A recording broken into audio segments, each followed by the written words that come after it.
All right, we're reconvening to open session, and there was no action taken from closed session. So the item up for grabs right now is public comment. And this is public comment for any item that is not on the agenda. Please step up to the podium.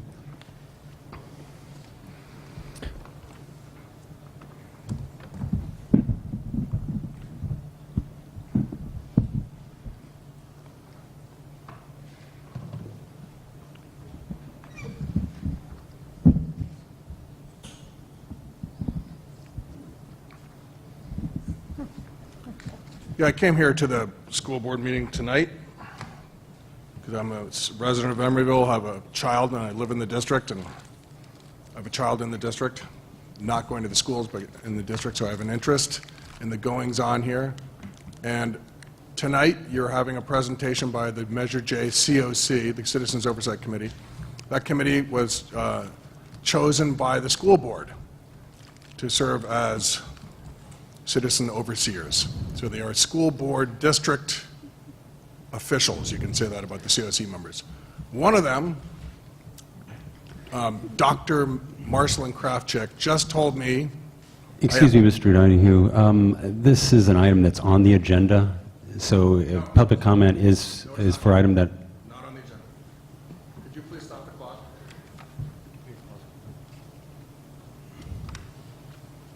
Okay. What is your concern? This is a COC comment you're making? No. It's a general comment about citizens being discouraged from coming to school board meetings by school district officials. But it's pertaining to a member from the COC, correct? That's correct, yeah. All right. I'll comment about the Continue. COC later, when that time is appropriate. Are you finished? Any more questions? Okay, could you start the clock again?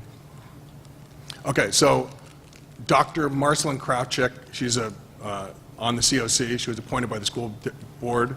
I just asked her, are you making a presentation tonight? I imagine it's going to be a rosy presentation. I imagine you're going to be telling us that we don't need to do an audit. And then to which she said to me, shut up, fuck you. Thereby fulfilling her nickname I've given for her, which is Dr. Shut Up, Fuck You, because it's the second time she said it to me. And you know, she can say shut up, fuck you to me. It's not against the law. It's sort of unseemly for a school district official to be saying that to a resident, but you know, whatever. It's sort of colorful. It's very colorful language and sort of entertaining. But then she threatened me. She said something bad was going to befall me after she called me a little man. And something bad was going to befall me, she said. So if a threat is, it's illegal to threaten people. It's against the law to threaten people. But only if the threat is perceived as legitimate or real by the person being threatened. So I don't perceive it as legitimate or real. I don't think she's is going to do anything to harm me. So she didn't break the law only because I don't believe the threat. But everyone here should know that she threatened me. Okay, now moving on to the next item of business. I now direct my comment to school board member Langner. I understand you're an attorney. You weren't here at the last meeting when I notified the school district, the school board, that I had, many months ago, I did a public records request, and the district is ignoring my request. You're out of time. As you know, that's against the law to do that. You have to honor within 10 business days. I got some time talked over by the board president, so I'm going to speak for a few more moments. Mr. Donahue, we had paused the clock per your request. No, yeah, only after about 10 seconds. So right now the clock has to be stopped because I'm... Okay, so just so Ms. Langner knows, the school district is not honoring a duly notified public records request, and I'm going to the Alameda County District Attorney. This is what your district, your board is doing. You're choosing to ignore a duly noticed public records request, and that's illegal. So you're breaking the law. Thank you. Any other public comment? Yes. Please step up to the podium, please. Hi, my name is David Jackson. I have a 9-year-old son here in 4th grade. I've been here since he began school. I fell in love with this community. And then I fell out of love with this community when Mr. Rubio's, Vice President, or, I'm sorry, Principal Lang from last year sent or brought her husband, I believe you said it was her friend, in some contradictory emails that we had sent back and forth, to threaten and jump me, okay? This took place in the lobby with the full knowledge of this man sitting here.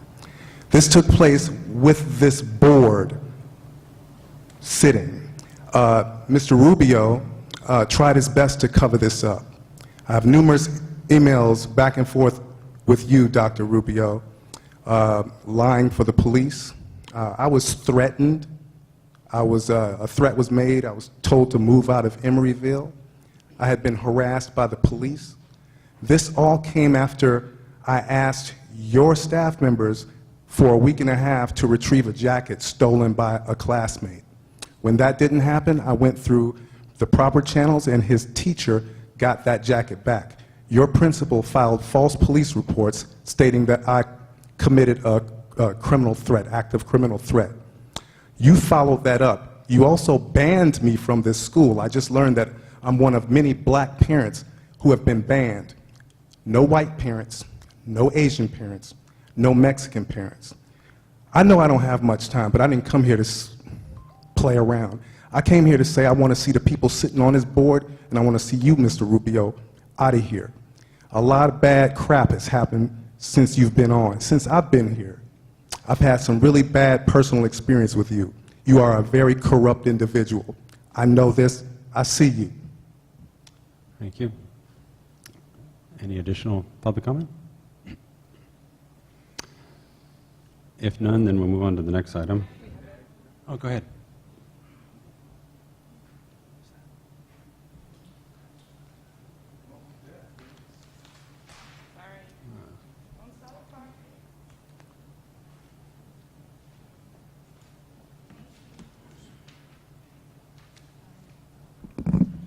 Hi, my name is Carol Brown. I'm new to these meetings. I'm basically here to just talk to you guys about the new tardy policy. Basically, our children are being marked as tardy after 1 minute of the bell ringing, the 8:30 bell. At 8:31, the children are officially deemed tardy, and they're being asked to line up in the office for up to 10 to 15 minutes to receive a tardy slip to go to the classrooms. And I feel that with the parking situation and the traffic and the amount of parents who don't live locally, we should be allotted our previous 5-minute grace period for the children to get to class. At 8:31, I'm seeing parents and children still coming to school. I'm seeing teachers on the field and on the campus still lining up with their children. The rule is basically the teachers who are in favor of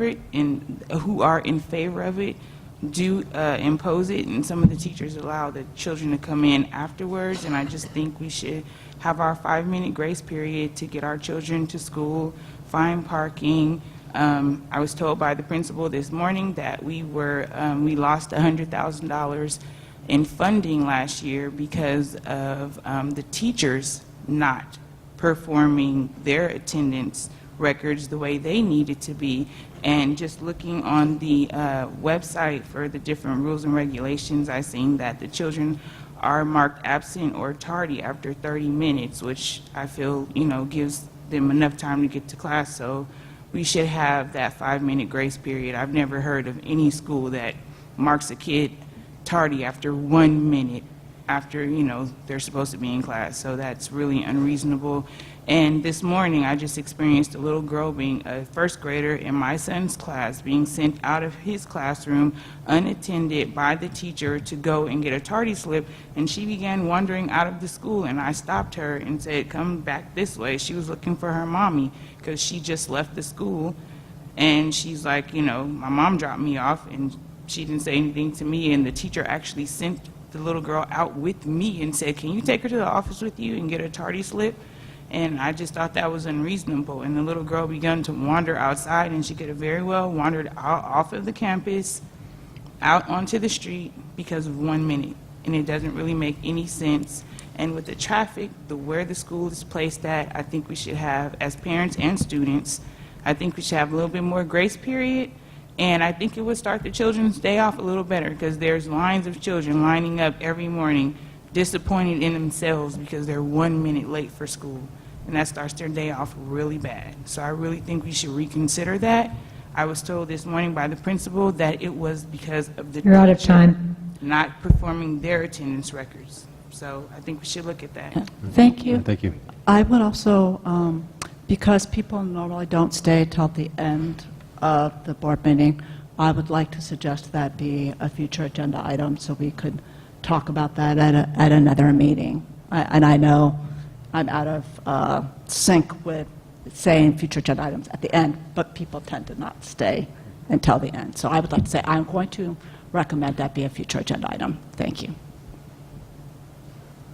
Okay. Any other public comment? With that being said, we'll move on to the next item. That is time for reports. Starting with ETA. Anyone from ETA? Seeing none. CSEA? Representative from CSEA? The student representative report we probably won't see tonight because the two members of the board are partaking in a coastal career adventure, which you'll hear more about it in the future board meetings, but it's an adventure worthwhile for the seniors that are partaking in it. Okay, with that being said, time for superintendent's report. Thank you, everybody. I have a number of things to report on tonight. Appreciate everyone being here.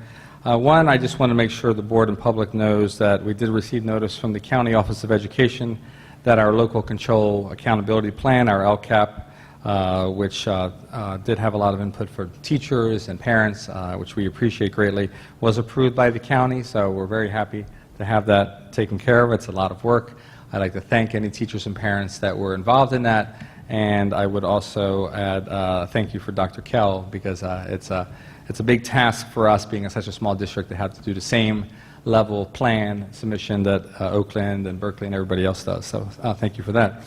I want to share, and see if I can pull this off on the screen, that we, since our last board meeting, we did really have a great back-to-school event, and I appreciate all the hard work that went into that by teachers. And so we do have, oops, sorry, try that again. I have some pictures from that event I just wanted to share for a moment if I can. But we had a lot of happy parents and a lot of happy people and kids visiting the school, meeting their teachers. And so a real big shout out and thank you for the teachers for being here late and for staying and spending time with the parents, and we really appreciate that. I know we had a few board members at the event as well, so feel free, board members, if you'd like to chime in. But it was a really great night for the school and for the staff and the PTO, as you can see there in the picture. So these pictures are currently on our internal social networking site, Yammer, and I think the principal probably, if she hasn't, I'm sure her or Ms. Treadaway, when they see good media or any media, they'll often will publicize it as well. So thank you to the teachers for that great event. Speaking of some really other great things, I want to say thank you to the teachers who have gone forward and completed their Google certification. So the school district last spring started incentivizing teachers to become Google certified.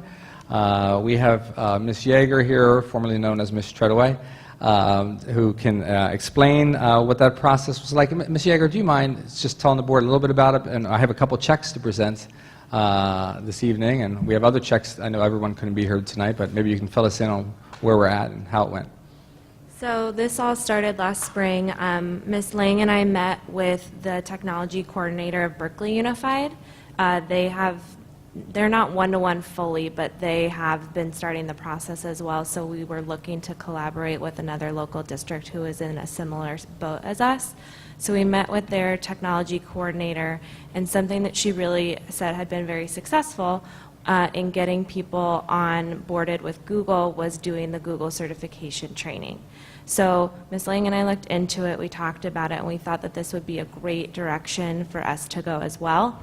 So last spring in May, I introduced it at a staff meeting, and I had a lot of great feedback on it, and many colleagues of mine have completed it so far. We've set the deadline at December 31st of this year, so I know that there are more staff members at both the K-8 and the high school who are still in the middle of this training. It's no small thing. It's like a 12-hour minimum training to go through. It's self-paced, kind of traffic school style. I hate comparing it to that because it's a negative connotation, but it is self-paced and you can work at your own speed, and it's very professionally done, and it covers the whole extensive suite of the Google tools. I am also hosting, I think, 4 after-school workshops between now and the deadline in order to help support teachers who are looking to integrate these tools and complete this training. Thanks. Thank you so much. And so, if I could tonight, we have a couple different checks to go, but I'd like to present a check to Ms. Anna Tom for $500. Ms. Tom.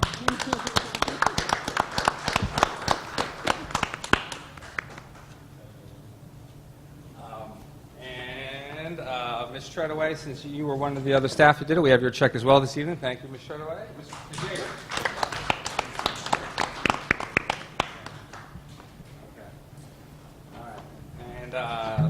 Certainly as a school district, we are doing whatever we can to encourage our teachers to continue to add on to their certifications and skill sets, so we appreciate that. A couple other quick things.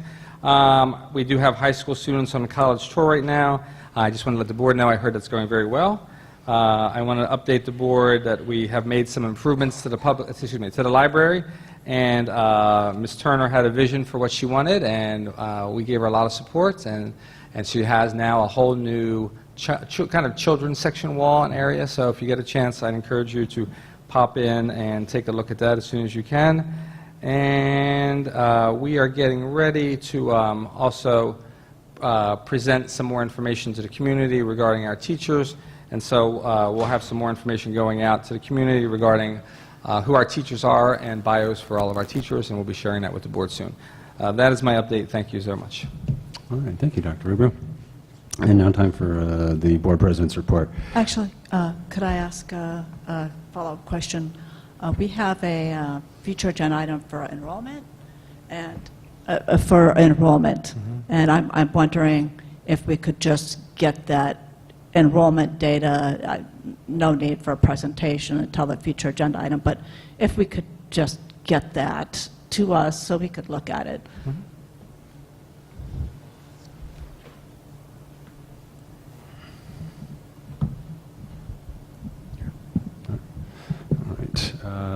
Okay, board president's report. I just want to give you kind of an update on kind of the things that we get as a member of the board. We get legislative updates from CSBA, and the legislative year just ended, and there were a number of issues that have had been discussed and voted upon and enacted into law. And I'm just going to give you a quick summary, and just forgive me for reading it verbatim, but just kind of a quick summary. Probably the one that kind of is kind of maybe dovetails with what was spoken earlier by one of the public members regarding late school start. Basically, legislation intended to ban all public middle and high schools from starting their regular school days before 8:30 a.m. failed in the late hours of the session, but the author vows to try again next year. There's been some talk about they would give some latitude to small districts and for local control on how they would want to structure their day, but that may be, you may hear in the future as far as what decisions would be made for students of that age.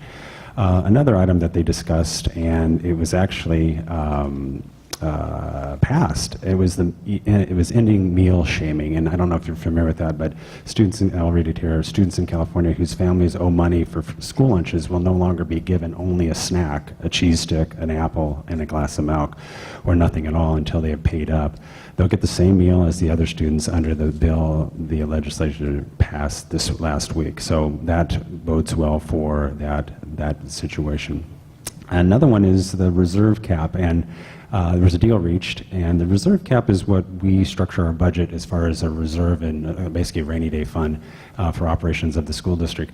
And they basically come to agreement, and it may not be applicable to our district as we're a small district under 2,500 students, but it was passed, and it's basically the fight is over. California Teachers Association and the California School Board Association have compromised to end a 3-year fight over how much money school districts can keep in reserve for emergencies. So this is probably a discussion that for a future board meeting regarding the financial department of the district, but see how it affects our bottom line. And then finally, we've got, I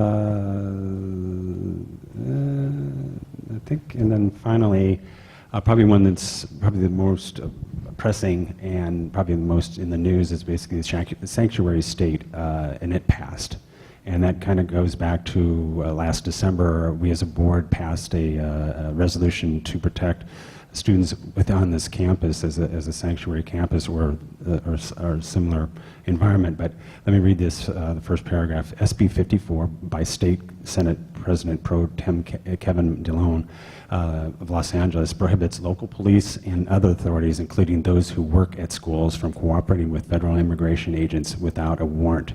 Immigrations make up 30% of California's population, and half of the state's children have at least one parent who is foreign-born, according to the Public Policy Institute of California. De Leon said the bill that will bolster trust between immigrant communities and state agencies and lead to improvements in public safety, school attendance, and public health. And Governor Brown does plan to sign it if he hasn't signed it already. And that concludes my report. All right, item 7, which is consent calendar. Looking at that, is there any item on that consent calendar that would like to be pulled? I'd like to pull 7.1. Any other? All right, we'll go ahead and pull. Do I have a motion for accepting 7.2? I'll move. I'll second. Roll call, please.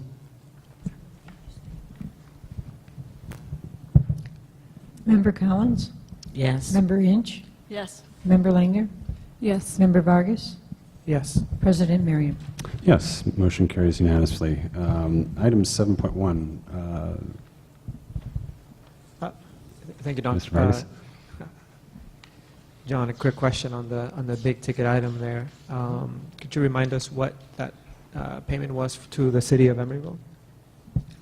I'm sorry, can you just point, let me just see. 7.1, there's only one, a $74,000 check to city of Emeryville.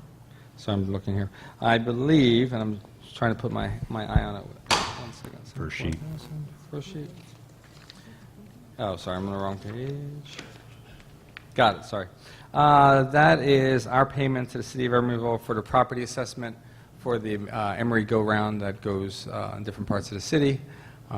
As the public may or may not know, it is not something the school district has usually paid. I don't think the U.S. Post Office or the school district has been paying it for the last couple decades, but the city did request that we pay that, and that payment was made. And is this for 1 year, or for how long is? I believe that's 1 year for our different properties. So if I recall this correctly, the city was not charging us for the school district, for the Emeryville School District to cover whatever they believe was allocated amount for the use of the Emery go-round. They turned that around. Now this is the first year that they've asked us to pay, and we politely agree for the sake of keeping a positive partnership. But this is the first year ever that the school district has been charged by the city to pay for the Emery go-round? That is my belief, yes.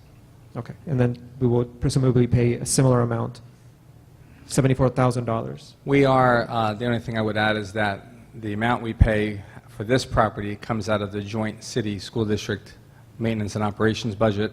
So in the end, the city does pay 30% of the amounts, roughly, for the assessment on this property. So then not 74,000, maybe 50, 54,000 or something like that, that we are asked to pay as a district. That's correct. Okay, thank you. So this was the second time? The last time we asked about it, this is a second payment? it came up last board meeting. I asked you the exact same question. We had a payment to the city of Emeryville for, it was a lesser amount, and I asked you what it was for, and you said it was for the PBID, and I asked you if this was the last of it, if we had paid up, if we're all current, and then this is the second payment. I'm curious why there's two payments. I will check, and I can go ahead and email the board. I'm not sure offhand without Doris Sue here, but I will find out. I don't recall the last meeting and to what you're referring to. I don't doubt that you're telling the truth, but I'll have to go back and look and ask Doris Sue to backtrack and determine if we made more than one payment or if this is for one property and the previous one was for a different property. Yeah, I don't recall. You made more than one payment. It's in the agenda items, and it very well could be for two different properties, but it'd be nice if we had that information. Sure. Thank you.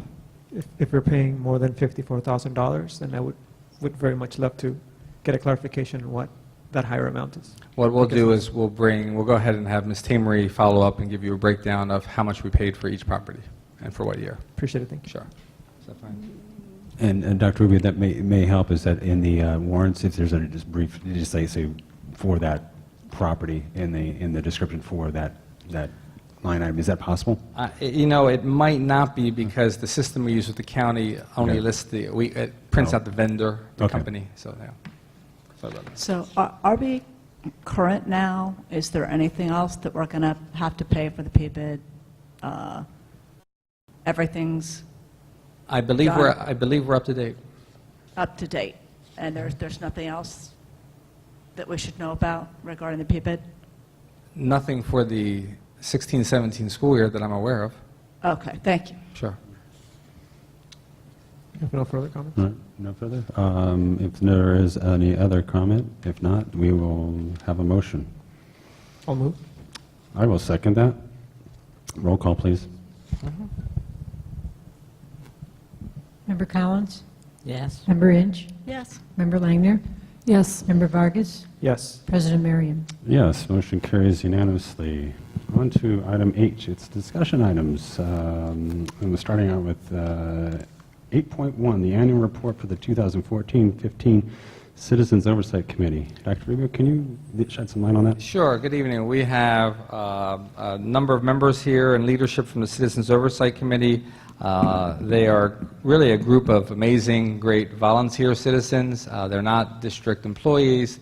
They're not district representatives, as was alluded to earlier, but they do really an amazing, great job of looking at all the expenses, and they have looked line item by line item all 3 years I've been here, and I really appreciate all their hard work and their volunteer time. So, Rodney, good evening. You're going to take it away tonight. Yes, this is a coming out party for this new term. Good evening, everyone, ladies and gentlemen, President Marion. And Rodney, sir, before you start, do you mind pointing out the members in the audience tonight who serve on the Citizen Oversight Committee? We're thinking along the same route there, Dr. Rubio. I'd like to introduce a couple of the members on the board, on the committee for the ECCL that has been with us for since spring of 2011.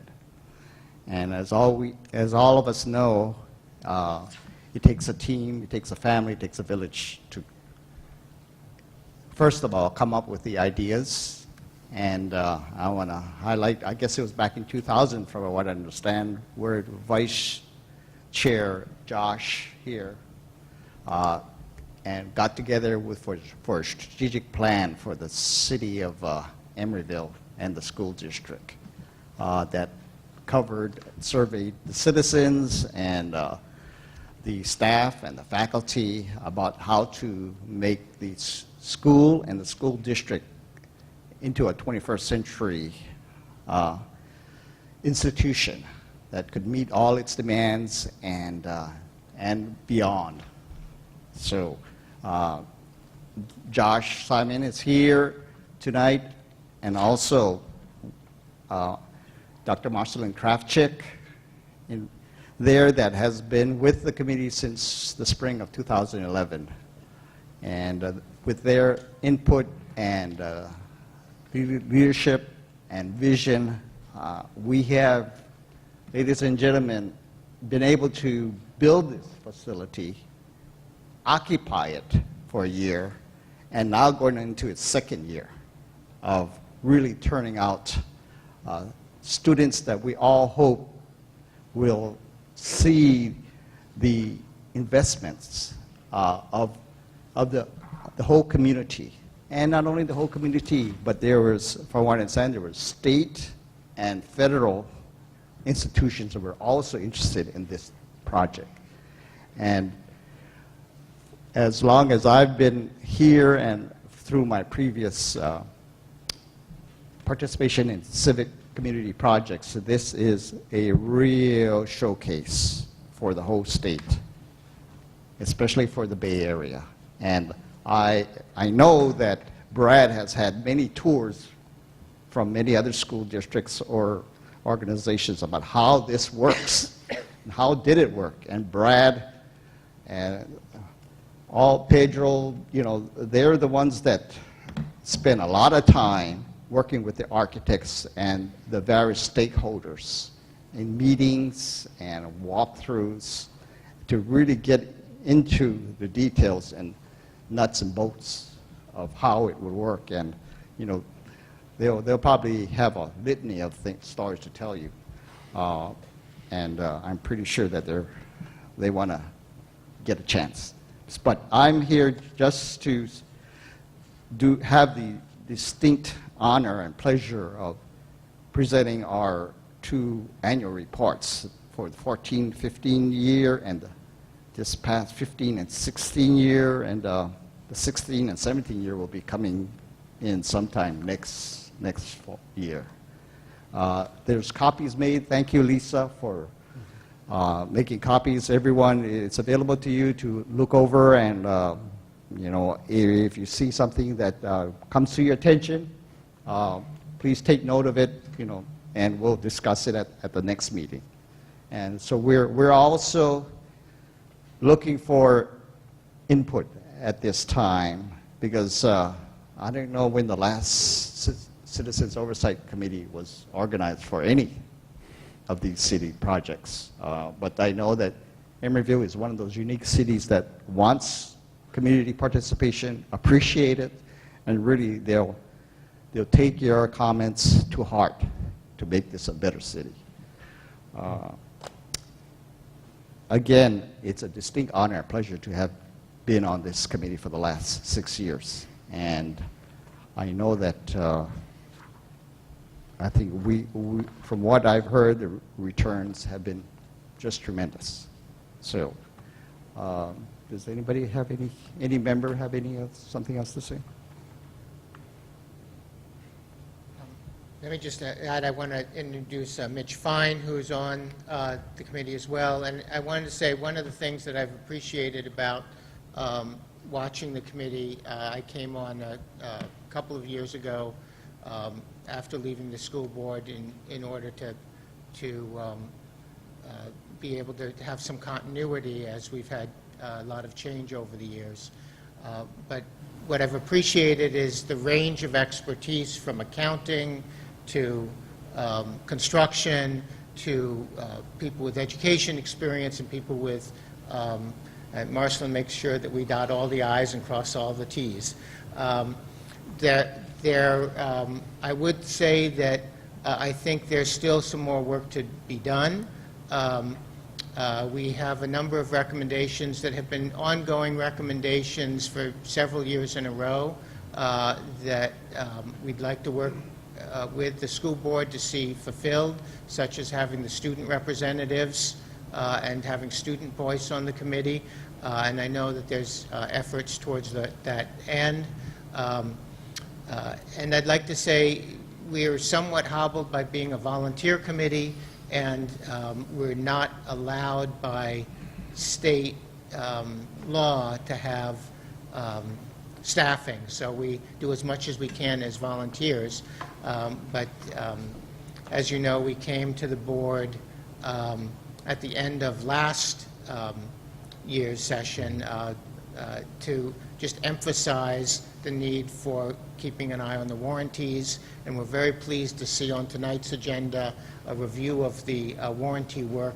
This is a critical piece of that, quite frankly, in past years has been missed by other districts at a great cost to the district. So I'd like to, we could go, if you'd like, go through each of the recommendations, but you've all have access to it. I'm glad, we're all glad to take questions, both about process and about the actual recommendations, and we will continue to make recommendations. I should say there's some recommendations that get discussed in the committee that don't make it into the report, but have actually made it into the building, such as having the building be ready for solar. And I do still recommend, and we'll be adding into our recommendations, or I'll be advocating for it as one member of the committee, that the district consider power purchase agreement to put solar on the roofs, and I know that that's been discussed. So I could get into infinite levels of detail, but I'm going to leave it at that because you have a long evening ahead of you, and we can open it up for both public comment and questions.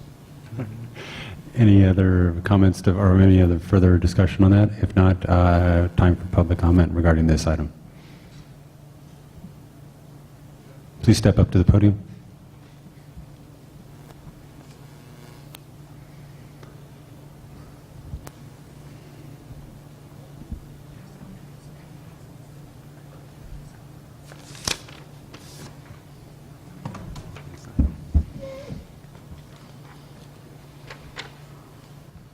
Okay, what I'd like to know is why is this so late?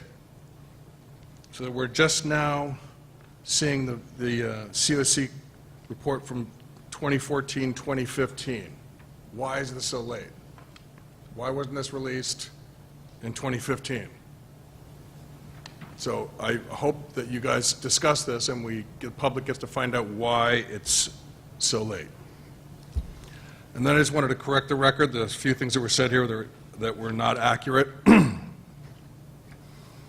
We were told by one of the members that the committee is, quote, looking for input from the community, looking for, quote, community participation. I took notes. And we were told that the committee would, quote, take your comments to heart, your being members of the community. However, I'd like to report that that's not, in fact, what the COC is interested in. They're not interested in citizen engagement, at least not citizens that are critical or offer criticisms of the public policies that they're promulgating. I bring everybody's attention to the last time I went to a COC meeting. I was constantly interrupted. So I've been critical of the COC, so they don't like me, and what they do is they interrupt me. So constantly interrupted. What I wanted to ask about is the library that's supposed to be built here, the public library that's supposed to be built here on the campus of the ECCL, also the job training center that we were promised. The Measure J said a library, a public library and a job training center. Well, the COC didn't want to hear that, and I was told by Dr. Rubio that I'm an idiot and I'm a fool, and then I was told by Dr. Kravchik to shut up, fuck you, for asking about the library and about the job training center. So I really think that it's overwrought for this committee to claim that it's seeking public engagement and seeking members of the public and being opening and welcoming to members of the public to come and comment. I think it's just the opposite, at least for members of the committee or members of the community that are critical of their public policies. Probably, I'm just guessing now, conjecture, if you are there to say that they're doing a great job, they probably won't be interrupting and yelling obscenities at you. But if you're critical, that's what you get. All right, thanks. Any other public comment?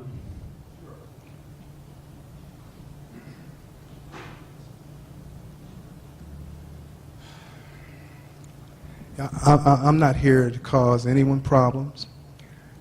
In fact, many of you really didn't know who I was until this incident with Principal Lang. I'm a very easygoing individual. I love my child. I really love this community. And I felt very much a part of this community until I saw that I was not a part of this community, Dr. Rubio. You didn't treat me like a part of this community. The school did not treat my family like a part of this community. Is this comment pertaining to This is- the this is- subject at hand? Is this comment pertaining to the subject? Yeah, it is. Is it? Okay, please. As far as the Please, yeah, I'm sorry. community is concerned, thank you. As far as this community is concerned, I see communities within communities within communities. I don't see togetherness. I see bigotry, I see racism, and I see indifference. I see you at the helm. I see this board as ineffective. I see this board as making decisions I don't understand. I see this board making decisions that don't benefit the people in this community. This is the way I see it. This is a fact.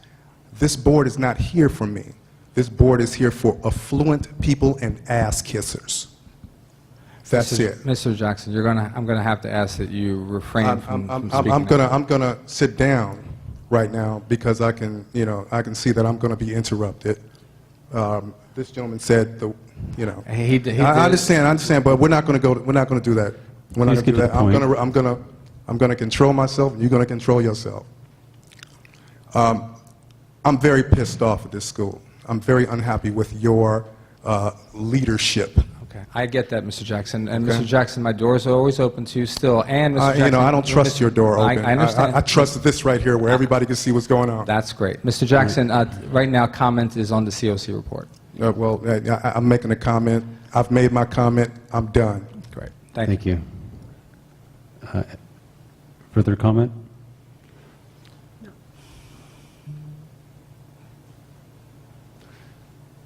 With that being said, let's move to, this is a information-only item, I believe? No, Okay. the board does need to determine if they're to take action to receive the report for 2014-15. May I interrupt? I would like to ask a couple questions, if that's okay. Yes, please do, please do. Wonderful. Well, thank you. It's Mr. Simon and Mr. Wong, is that correct? Thank you so much for your work on the committee. And I was wondering if one of you could tell us a little more about the process. How regularly do you convene? What's the process for reviewing expenses and other items that come across your committee? The process involves, I guess, at one time, at the very beginning, 2011, of having roughly 19 members of the community selected to be on this committee. Over time, through various reasons, it's come down to roughly about 6 to date. And as far as the review of, like we all check our checkbooks at the monthly statements, there was reviews and submittals, cost submittals that were submitted to each of the meetings, and at that time we were having quarterly meetings. I'm sorry, could you repeat that? We had quarterly meetings that reviewed the expenses that was submitted by the contractor or the school district Quarterly. on the Measure J funds. I'm sorry, you met quarterly? At that time, yes, at the very beginning. As the life cycle of the project went along and more funds were expended, and the funds then decreased, of course. And we had more infrequent meetings because the items were getting very low. So one of the members, Mitch Fine here, probably can give a little more detail on it. Thank you. Hi, my name is Mitch Fine. I was a member of the COC committee. Oh, you can raise the microphone up if you'd like. Yeah. In the early days of the committee, one of the things that we wrestled with as a group is exactly what our responsibilities were as the COC and what the oversight entailed. And what was explained to us is our principal function was to ensure that the monies that were spent were consistent with what Measure J allowed. And so in the early days of the Finance Committee, what we attempted to do is we attempted to organize all the expenditures so that they mirrored the Measure J allocated expenditures. So there was a, if you look at Measure J, there's an A through M, and it says every dollar that's expended needs to be consistent with these categories. So what we worked on, what I worked on, and with Josh and others, Rodney, was to ensure that every dollar that came through could be matched and was consistent with those expenditures. It was not the COC's responsibility to determine how those monies were to be expended. So we were not looking at whether or not there was going to be a library or whether or not that was not our function as the COC. It was merely, and it was also not our function to determine was the money expended properly, meaning was it over budget, was it under budget. It was just that it needed to be part of and consistent with Measure J. We also, in those days, had community outreach. So we went around to different locations within Emeryville, and we alerted them to the functions of the committee, that we were in existence, and that we were open to those comments. And it was not without, there was some controversy. There was, they came with their opinions. They said, we believe that, money should be spent in this way and that way. And in those days, we referred them back to the school board because, again, it was not the function of COC to determine how money should be expended. It was our function just to let the community know that the committee existed, that we were doing our work, but also to, let them know what our function was. And to Josh's credit, he was there with us from the very beginning, giving us guidance. We had many, many questions. He attended most of our meetings, and we owe him a tremendous debt of gratitude for the time and effort and energy that he put into the committee to make it work. So, if there's any questions, there's a lot that I've missed, but One follow-up on that. So you talked about your responsibility, and I'm wondering, did your responsibilities, did that stay the same throughout the entire duration of your tenure with the COC? Or did it change in any way? No, it did not. It was made very, very clear to us that, we wanted to ensure that the project came in budget, and that I think in those early days there was some money that was spent on some computer equipment, and there was a question that we raised of whether or not these monies could be measured, part of Measure J, and it was determined by the school board that it was, and we simply said fine. But we raised the issue when we saw an expenditure come through that we had a question about. We submitted it to the board, and then they made that determination. Thank you again. Thank you. So I have a few questions, and they might not be related to each other. How are people appointed, and what are term limits, and what's the outreach for having committee members? Sure. The functioning of the COC is determined by the school board. The school board passed the operating guidelines. There are representatives from a variety of sectors of the community. 7 of those are required by the state, and so there's different categories to ensure that there's both student, teacher, student. I did read that. I guess, what are the term limits? Like, how long do people serve? I believe it's The initial term was either 1 year or 2 years, and we drew straws to see who was going to get the one year or the 2 years. So that was the initial term. So for the 7 members, they turn over every 2 years? I think there were more than 7 members. I don't know. Or of the current members? Half the group received 1-year memberships, and then half the group received 2-year memberships. But so that was my. So, but there is, after that initial period, it's 2 years renewable. It's designed so that not everybody changes over all at once, so that there's some continuity. So Well, you're also a volunteer organization. We can barely find enough people for a quorum, so I know it's been difficult to keep up with the original bylaws and all. But I should say, it is one thing which we'll be looking at going forward, is it's up to you as the school board to renew those terms as those terms come up. So that's something for you to look at. I should say it is good to have, if we can recruit more people on, and if there are people who would like to join the committee. One of the things that we've been very proud of, actually, is the diversity of our committee and trying to find ways to reflect all aspects of the community. And so I'll use this opportunity and camera time to say if there's anybody watching who would like to join the committee, I hope that you'll work with the district and apply. There's an application process, and those applications then come to the board for appointment. The difficulty, and I'll just say it right out, the question was asked about why is it so late. It's late because we're volunteers and we're doing the best we can. So I do think if there is a way to find a way to work with the board to get some administrative support.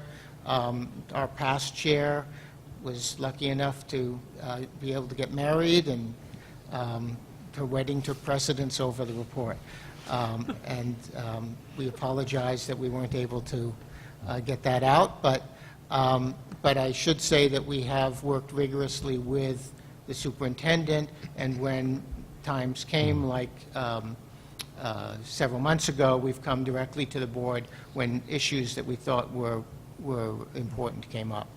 But I do think it is important to work together to find ways to have, to continue the rigor.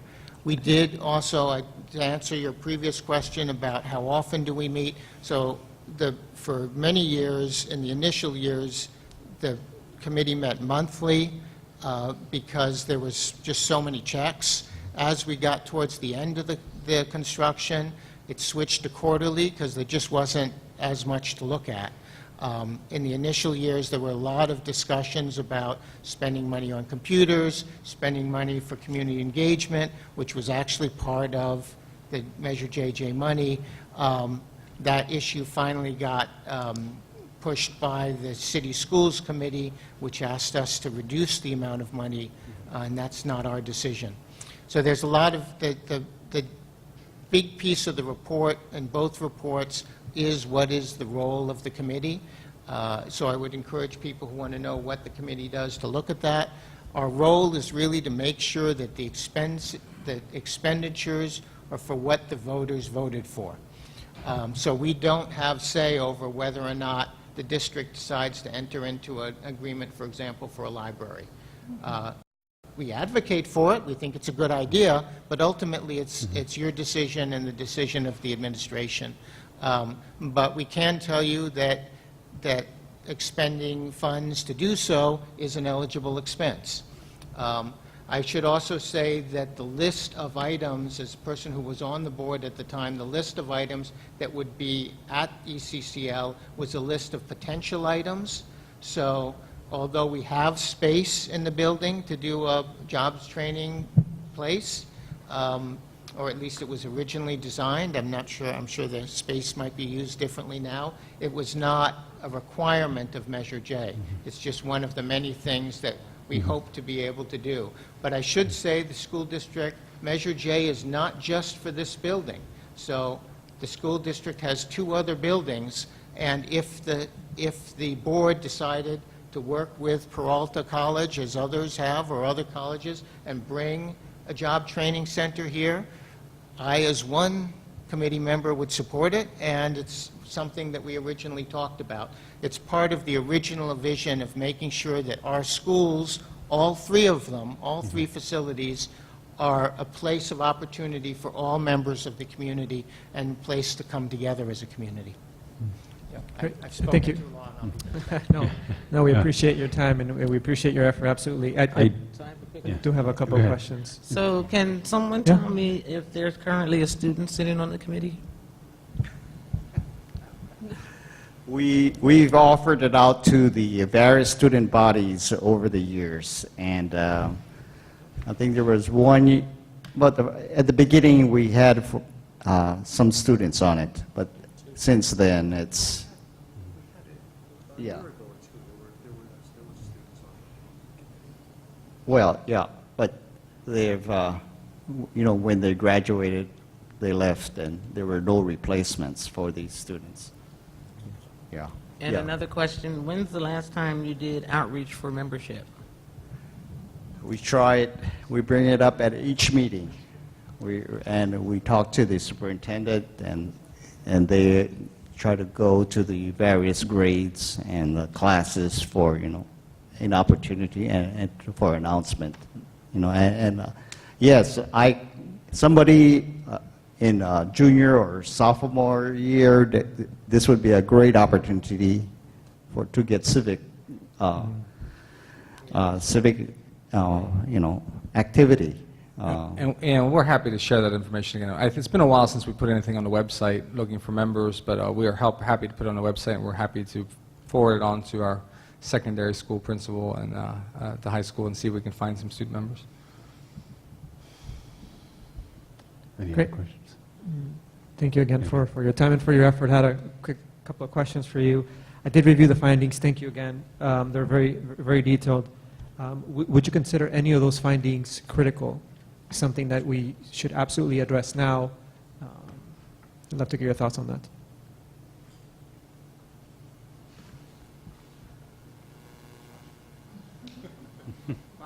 I think the issue that you as the board have brought up yourself, I think we need the additional members. It's hard to do this work, and we want to make sure that the group that's keeping an eye is a diverse group that represents the community. And we want to deal with burnout, because, 2011, what is it, 6 years? So I think figuring that piece out is an important piece. I do think going forward that the issue that we brought up several months ago and that's bringing up tonight, watching the warranty period, it's not as specific in this report, but I do want to keep highlighting it, that what happens in the last month 9 through 12 after the end of construction. It's a critical time, and I think going forward, the recommendations that we'll be looking at will be around how do we continually reassess. There's an assumption that when a building is done that it's perfect, and somehow the architect foresaw everything that could possibly be needed. So I think there's an opportunity to use the remaining Measure JJ funds to make sure that the teachers have what they need, and to make sure that the building is working as intended, because every building has surprises after it opens. Great, thank you. As I understand, part of your responsibilities was to look at checks and see checks, plenty of checks. Are you aware of any financial abnormalities in that process? Did you find during that period, did you find any duplicate checks or double checks or checks that were issued in the same quantity to the same entity, or anything else in that regard that should be worth noting? Not duplicate checks. I will say, just going back a few years, that there were debates about whether or not some of the expenditures for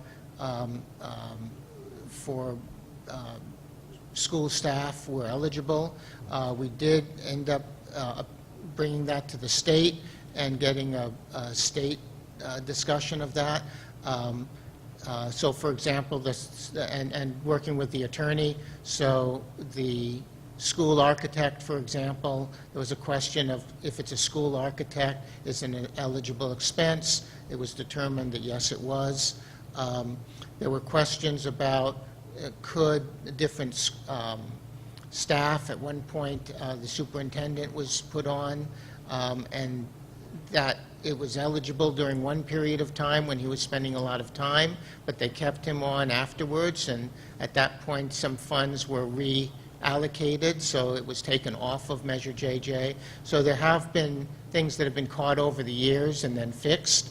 There was a lot of discussion about the computers, and again, that a lot of time was spent on that, and it was determined that yes, that is since technology is one of the lines of the bond, that it was important that the kids at that time have the benefit and not have the voters of Emeryville have to wait 5 years until the school is built to have some benefit from the bond.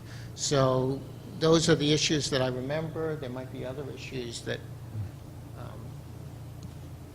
I would just ask that the board capture what we did, because, again, my only feedback would be is that in the beginning, there was a lot of confusion about what our role was, and we sort of had to find our way.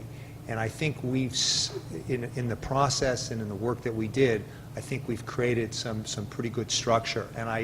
And it's in the report, and I would just urge you to look at that, so that if there is another, that if we continue in the COC or another COC is formed, that they not have to necessarily wrestle with those issues, which we've already done. So I think those reports are invaluable in that they do have that structure, and a lot went into creating that, because in the early days, it was, what was our role? What was our oversight? And so members of the public would come to us and they would have certain expectations, and then we turned around and we didn't necessarily know. So we had to figure that out. So I think we've come up with a very workable process, but it did take some effort from a lot of people. So that would be my feedback at this time. And there seems to be a lot of changing. We had with the school board, there were changes in controllers, and every time somebody changed superintendents, there would be a learning curve, and there needs to be a little bit more continuity, that someone, you know,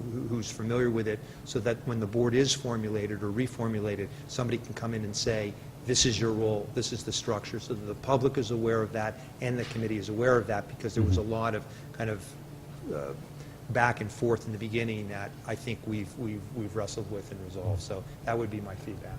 Great, thank you for that again. And if I could just summarize what I heard back, what I heard is that while there were a lot of important findings, none that you would believe would be critical, except with the exception of maybe just keeping an eye on the warranty items and making sure that you would just keep an eye on that. And then the second one is that in your time and in your exposure, you didn't particularly find any financial abnormalities that we should be made particularly aware of. Is that a fair summary? Yeah, and again, it wasn't our role to find abnormalities. It was basically just to ensure that the money was expended fit into those categories. So I don't want our report to be that the money was expended properly, but that it was expended per law. Thank you. Great, thank you. So it was a limited function. So I think that really needs to be emphasized. Absolutely, and I understand that's, I think that's well said, I understand the difference.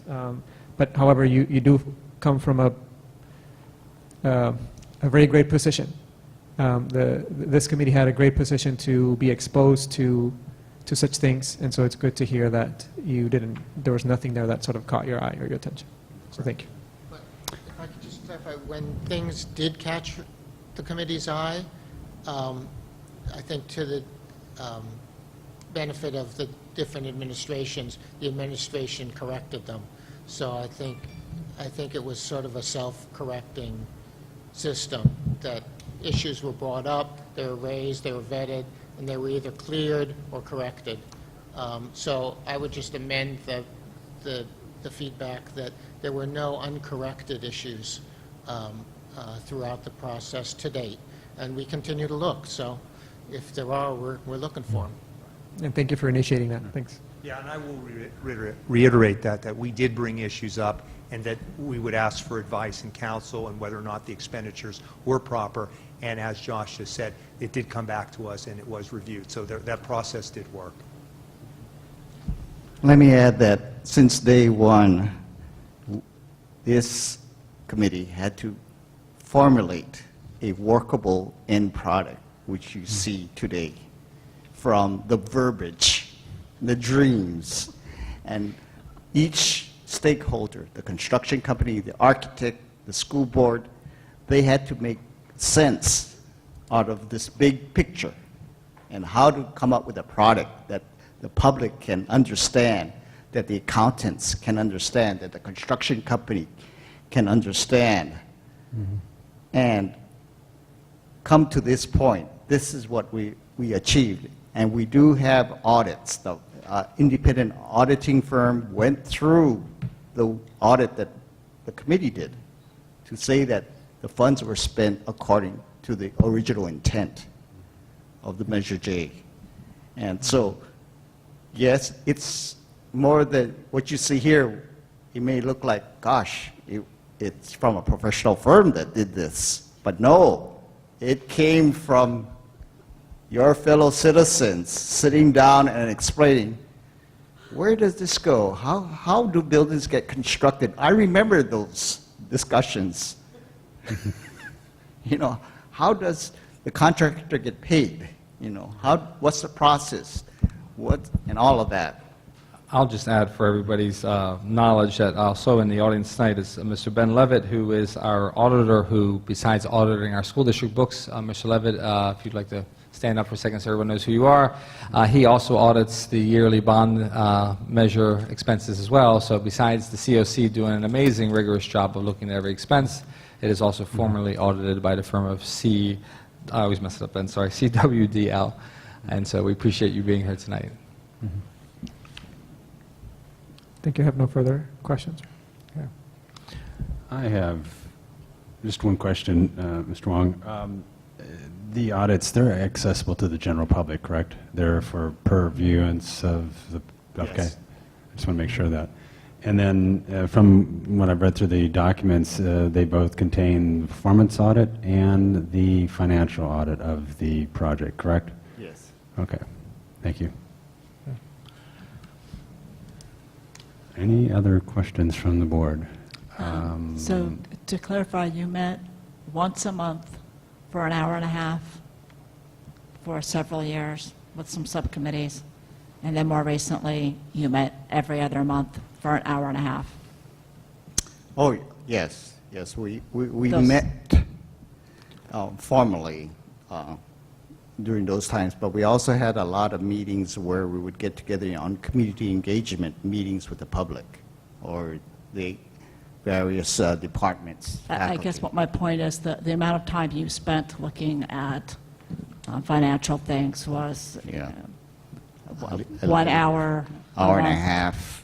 1.5 hours once a month for a Wow, year. that's a huge commitment. Thank you for that again. Well, let me just let Mr. Mitch, you want to clarify that because I don't think you guys were meeting as often near the last couple of years. Is that right? What happened is we met during the regular sessions, but we found that a lot of members weren't necessarily interested in going through the specifics of the financial. So we formed a subcommittee, and I was on that subcommittee, and so that we met with the staff, and we met with ourselves, and we went through the checks and the expenditures, and then we reported back to the full committee. So there was And may I ask how often were those subcommittees meeting? in the early days, as we were trying to determine the structure, they were happening almost on a weekly basis. But once the structure was formulated, then it went to once a month and then once a quarter. For a couple hours, a normal meeting, a normal amount of time for a meeting? Yeah, the meetings, I think, my memory lasted longer than an hour and a half. And again, when we started to go through the financial data, it would take up the full meeting. So those who were interested formed a subcommittee, and then we would go through it. And there were a substantial amount of hours that were spent, going through the numbers, getting them in order so that we could present to the full committee. But I don't recall exactly whether it was an hour and a half or 2 hours, 4 or 5 years ago. But we did what was necessary so that we could assure ourselves that monies were being expended in accordance with Measure J, which was our role.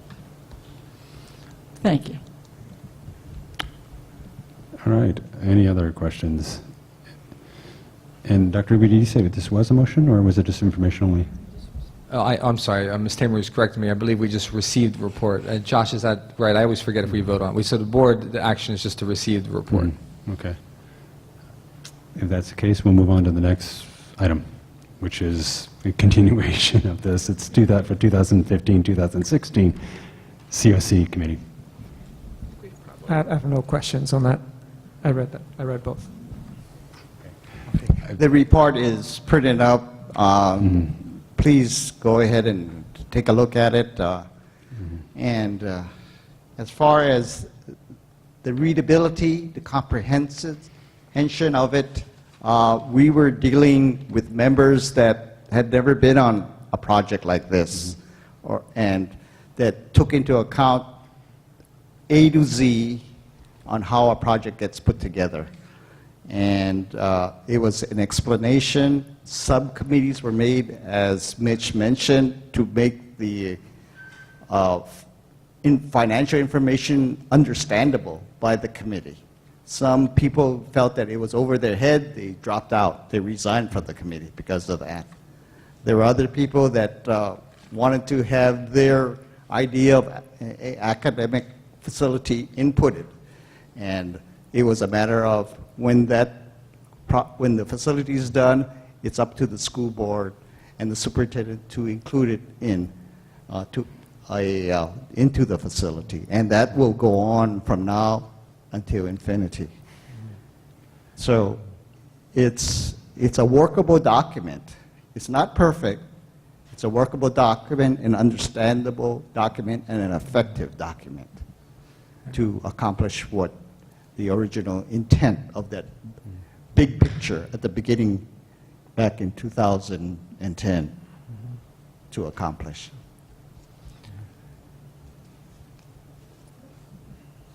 All right, any public comment regarding this item? Yes. Please step up to the podium.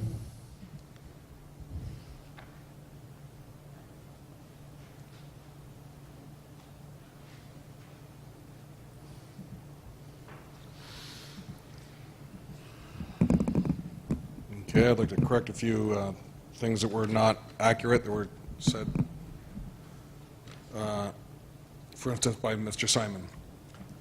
Just so everybody knows, the public library part of the ECCL and the Jobs Training Center are in the project, the Measure J project bond list. It's A through, I believe, N. And those two items, each one of those has its own letter designation. So that's part of the project bond list. So Mr. Simon should be aware of that. Okay. I appreciate what the comment about how Mr. Simon said that that it's a volunteer committee and they did the best they could about why I asked why are these reports so late. And I appreciate that comment, and that makes me have empathy for you. Yeah, you're a volunteer committee, you're not being paid. And however, the state of California requires a COC for specifically for Measure J. Requires us to have a COC. We don't have a choice. So I strongly suspect that the state of California has something to say about frequency of meetings of the required COCs associated with these plebiscites. So I think it's incumbent upon the district to find out about that. Please don't interrupt. Well, I just want to help you for a second. I'll give you a few extra seconds. It's twice a year is the expectation by the state. It's a general expectation. Okay, well, that's informative. So that means that the Emory Unified School District has been remiss then. We now know that. And I appreciate, the COC, I would not hold accountable to this. I agree with you. You're citizens and, you're blameless as far as I'm concerned. It's the school district is the one that's on the hook here. So we now know that the school district has been remiss, hasn't done its due diligence vis-a-vis the state of California requirements regarding COCs and the COC and Measure J. Lastly, I wanted to say, I don't appreciate right now the hand washing being done by some school board members regarding audits. There's been much discussion recently about auditing this project because there have been a lot of problems that have been pointed out. And in addition to that, problems that we might not know about that auditors that could find out. So I heard a lot of hand washing here. However, other school districts do the same thing that we're doing, similar sized projects, and independent audits are routine. Like for instance, San Francisco Unified School District. So they have COCs for their project, their plebiscites, and they have their normal auditing within, construction firms. You're out of time. But in addition, they hire an independent auditor at the end of the project. So let's make sure that everyone understands that. That's the norm. What Emory's doing is not normal. Thank you. Please, if you have a comment, you could step up to the podium, please? Regarding a topic at hand, please. Well, I think I heard, if I understand, what hand washing is. I also saw Mr. Vargas make a smirky face at one of the gentlemen, and his comment was that, they meet every now and then, once a year, and, I don't hold these folks responsible. When I think of the functionings, like the goings-on at this school, I think of you guys. Mr. Vargas was at the last PTO meeting. There was information that, yes, I understand. Let me get back on track. It is not these gentlemen. It is the board that's responsible for everything that goes on at the school. And I've seen a lot of bad stuff going on at the school. So you have to tell me how you're going to make that better. I'm hearing a whole lot of BS, frankly, from almost every one of y'all up there. And that's what you're going to get from me. You're not going to like me, but I'm going to keep it all the way real with you. Thank you.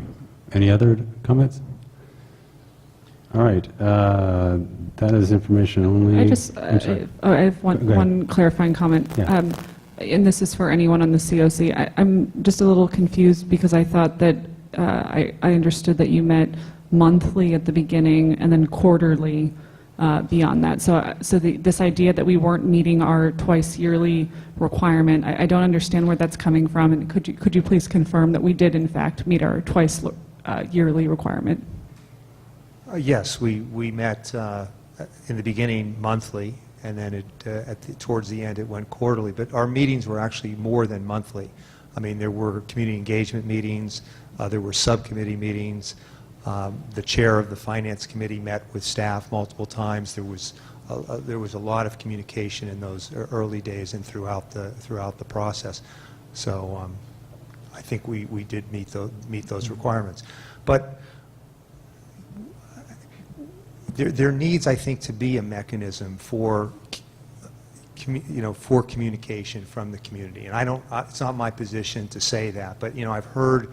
There have been some people that have felt excluded from the process, and I don't really know the solution for that, but I know that the individuals that do come up here seem to have a lot of energy, and it seems to be in a lot of ways that it's antagonistic. And I really would urge the school board to figure out a mechanism to bring that energy and that focus to make that positive. I'd like to see that happen, and I don't know how it would, but it's just, I've been in a lot of communities, I've been involved in a lot of politics, and it seems like Emeryville, we have a great community here. It's a small community, and I see a lot of people who want to give, and I just would like to see avenues open up so that everybody could feel part of this magnificent place that we built. So.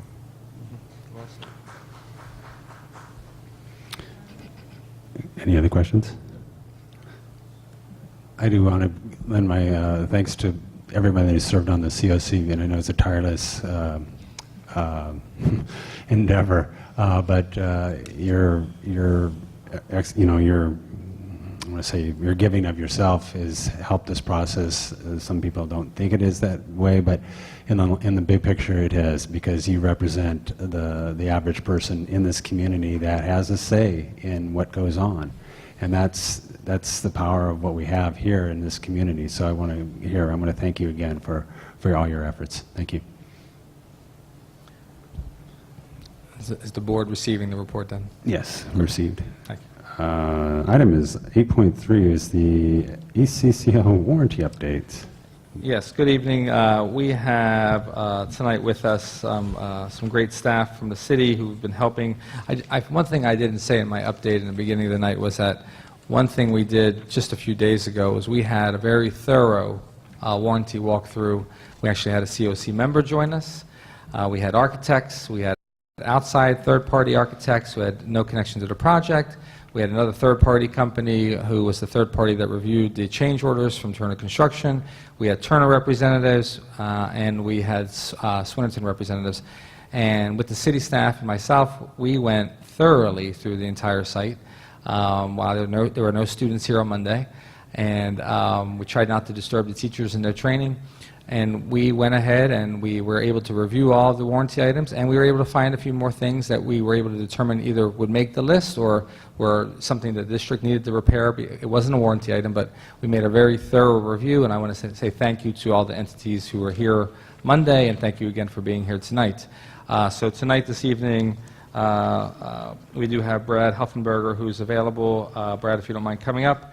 And board members, you have an ongoing list, which we're happy has been short for a while, because I think we had a lot of items we put on the punch list back last fall. And Turner, I will say, has been very responsive with resolving any of these items that have been warranty issues. So, Brad, is there anything you want to say in summary about what we have in front of us? Sure. So the warranty period began in December of last year. And when the warranty period began, there were several staff members who sort of felt free to report various issues directly to Turner or Swinnerton. And sometime in early January, about a month into that, there was a request from Turner and Swinnerton to streamline that process on our end and basically have all of the warranty reporting go through a single person, which made a lot of sense. I was selected to be that person, and so the list that you have in front of you is a compilation of everything that I've reported as a warranty item from the point that I started doing this, which, as you can see, the first item was January the 17th. So before that, there were a lot of other issues that had already been reported, that had already been taken care of. And then dating back before that, there's also the punch list period that happens toward the end of a construction project, in which a lot of these sorts of issues are caught before anyone even moves into the building. So, and through the process, it made sense to select me as the person doing the reporting, because I tend to get around campus a lot. I tend to work with a lot of different staff. Basically, every staff member that I talked to, I said, hey, if there's something going on in your classroom, if there's something going on that you see, please tell me, whether it's a warranty item or something's broken. Because people ask me, well, what is a warranty item? And there's a lot of confusion about what's a warranty item versus what is something that's caused by damage, what is something that is just a regular maintenance item. And so I tell them, well, don't worry about that. Just, if there's anything wrong with the campus at all, just send it to me, and I'll make sure it gets to the appropriate person. And I don't always know whether or not something's a warranty item. If I think it is, I report it, and from there the conversation begins. Whether I hear back from Turner that, no, this really is something that should be more of a maintenance item, or this is something that we installed per architect's instruction. And then if I get that kind of feedback, I go back to John, or I go back to people at Swinnerton or at DSK, and we have conversations about what the next step is, and ultimately how to solve the issues. So that's just a general statement on how the process goes. Great, thank you. We did receive 2 attachments. Which one is the before and which one's the after? Could maybe John or would you be able to point me to which one is the previous one and which one is the new one? Mr. Vargas, I believe the one that was sent to you this morning by Ms. Tamery is the up-to-date one. There are 2 attachments. I apologize. I handed out a separate one this evening that just had a little bit larger font, so you may have more than one copy of the same document in front of you. There were 2 attachments in the agenda. 2 electronic attachments. 2 electronic attachments. Is one of in them the agenda. entitled updated by chance?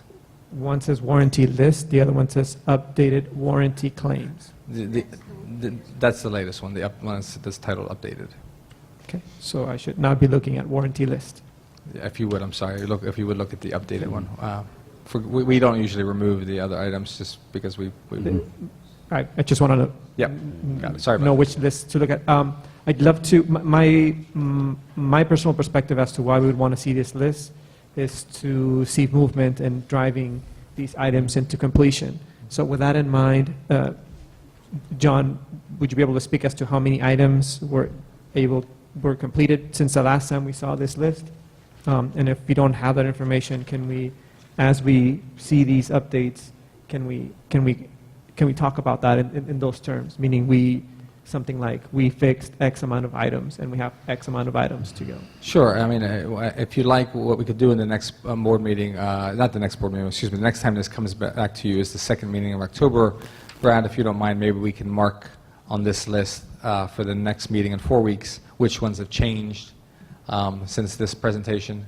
Is that Sure, okay? I can track that. Thank you. I appreciate it. And again, I'd love to me, the way that I would want to proceed, I don't know if the rest of the board agrees, but I would love to see or hear the number of items that were completed. Well, As part of the update. And so you mean since what? Since the last update that was made. Brad would be the better person to answer that. He may know. I don't know how many have changed. I know of a few just from the walkthrough myself. I know the building A fan and the kitchen area was fixed. I believe some work was done actually on the partition. Brad, I'm trying to think back. I don't know offhand. I mean, I don't know a specific number off the top of my head. I will say that there have been a number of issues that have been corrected since I last visited you, which was at the City Schools Committee meeting a couple of months ago. In fact, I can also say that, for example, that very evening, Councilmember Diane Martinez reported an issue about the women's restroom across the way, and that issue has since been reported and fixed. So overall, you know, there's responsiveness here on when I report an issue, it gets addressed. Can I ask you, this list of completed and incomplete, is this from the start of when, is this about a year's worth of punch lists of them fixing stuff after we report it? About a year? So yeah, this started in January, so about 9 months. About 9 months. Mhm. And in that 9 months, they've fixed about 60 things. It took them a year to fix about 60 things, and about 13 things are pending. And then I guess there's around 20 or a little less than 20 things that we're fighting about. They're a no-go. They're red. Well, the red items don't necessarily mean that we're fighting about a Not the particular right issue. word. It could mean that it's not going to be resolved through the warranty process, and therefore we need to find another way to fix the problem. So I can give you an example. One of the early ones I reported, there were stanchion plates that were ripped out of the gym floor, and a stanchion plate is something that it basically covers the hole in which you would put a volleyball pole. And the response was that this was done as designed and that the plates were ripped out because they were not being used properly. And so the simple solution is to just drill new holes, and that's something that we can do.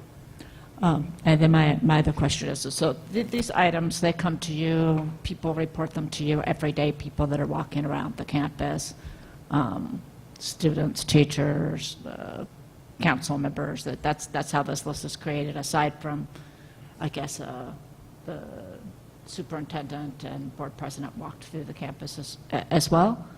Most of them that come to me are reported by staff, or they're just items that I happen to see. As you can see, a lot of times they're clustered in dates, and so when an item gets reported to me, I generally go look at it, I'll take some pictures of it, or if I see an item, I'll take a picture of it, and then when I have time to work on the warranty, I go through my phone and say, oh yes, okay, I have this picture to remind me that this is an item that needs to be reported. Well, I thank you for all that work.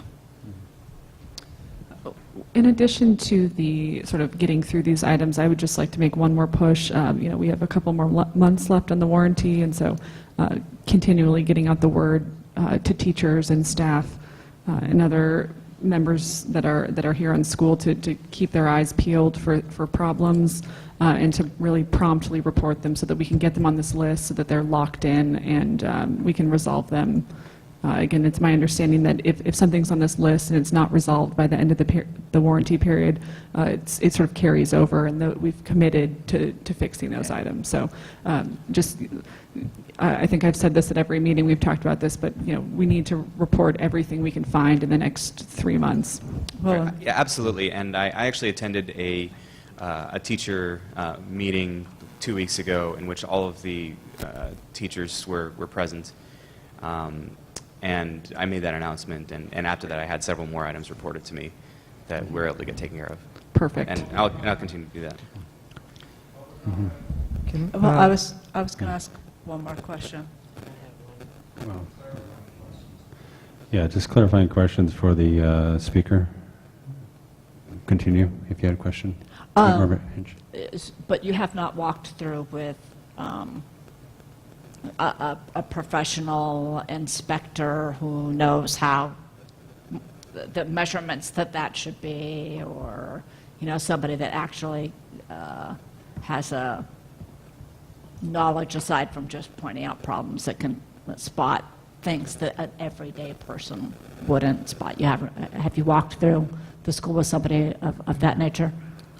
Outside of the walkthrough, we did the walkthrough on Monday, in which we had both the general contractor, the architect, and a couple of outside agencies. We walked these issues together. And did they add anything to this list? Yes, they did, and I haven't had an opportunity to add those things to the list. Okay, thank you.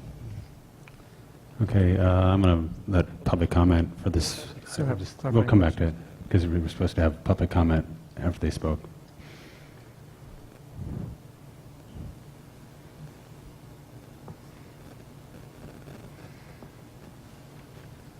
Yes, again, it's supposed to be presentation followed by clarifying questions from the board, followed by public comment, followed by substantive debate, and then voting. Just a second, I want to interrupt you right there. Our board policy states that we have not that. It states that presentation occurs, public comment, clarifying questions, discourse, discussion amongst the board. That's board policy. Thank you. Okay, if that's true, that's in violation of the. Not the Brown. There's a state mandate. The public's supposed to be able to comment after clarifying questions have been asked. That's the way it's supposed to be. The idea is the public is supposed to at least be given the impression that their contributions will, could be taken seriously. But moving along. Okay, I'll just really quickly here.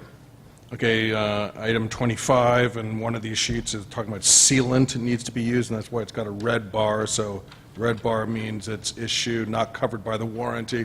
So I'm in the business. I'm a builder, contractor, and you shouldn't, just so everybody knows, sealants are not something you're supposed to rely upon for waterproofing. Sealants are supposed to be there to stop wind-driven rain, wind-driven moisture. So sealants are not supposed to be relied upon. So insofar that they are here, that's poor quality construction. Okay, number 80, community canvas covered walkways. There's standing water, and it says installed as instructed. That's not acceptable. Number 86, throughout cracks in concrete, warranty denied, not covered, is this what the conclusion is? And I tell you that you should only accept what the industry standards say about that. Number 88, doors rubbing. And then it says warranty denied caused by settlement. So settlement is not something that's acceptable. When you build a $100 million project, there's not supposed to be any settlement. That's why we have piers-driven footings, concrete foundation is supposed to preclude settlement. So if there's settling going on, that's a huge red flag. We need a bigger audit. So doors rubbing, and then it's being concluded that settlement is responsible. I see a red flag. So now, quickly. Okay, there's nobody's mentioning here that we lost a year of warranty. We're supposed to have a whole nother year, was what Dr. Rubio said we had, and then he reeled that back at the last minute several months ago, as my blog, the Emeryville Tattler, reported. We never got any accountability for that. We want our year back, because things are going to come up. Like now they're talking about building settling is acceptable and not warranty covered. We want our year back. I got interrupted. We want our year back, and we want accountability. So why did we lose our year? Dr. Rubio, tell the people of the city of Emeryville and why we lost our year, and we want accountability on that. And watch out for building settling. That's going to bite us in the behind. Thank you. Any other comment? Now we can go. Oh, there's one. I'm sorry, go ahead. Mitch Fine. I just want to mention that the warranty did come up in the COC, and that we did address it in part.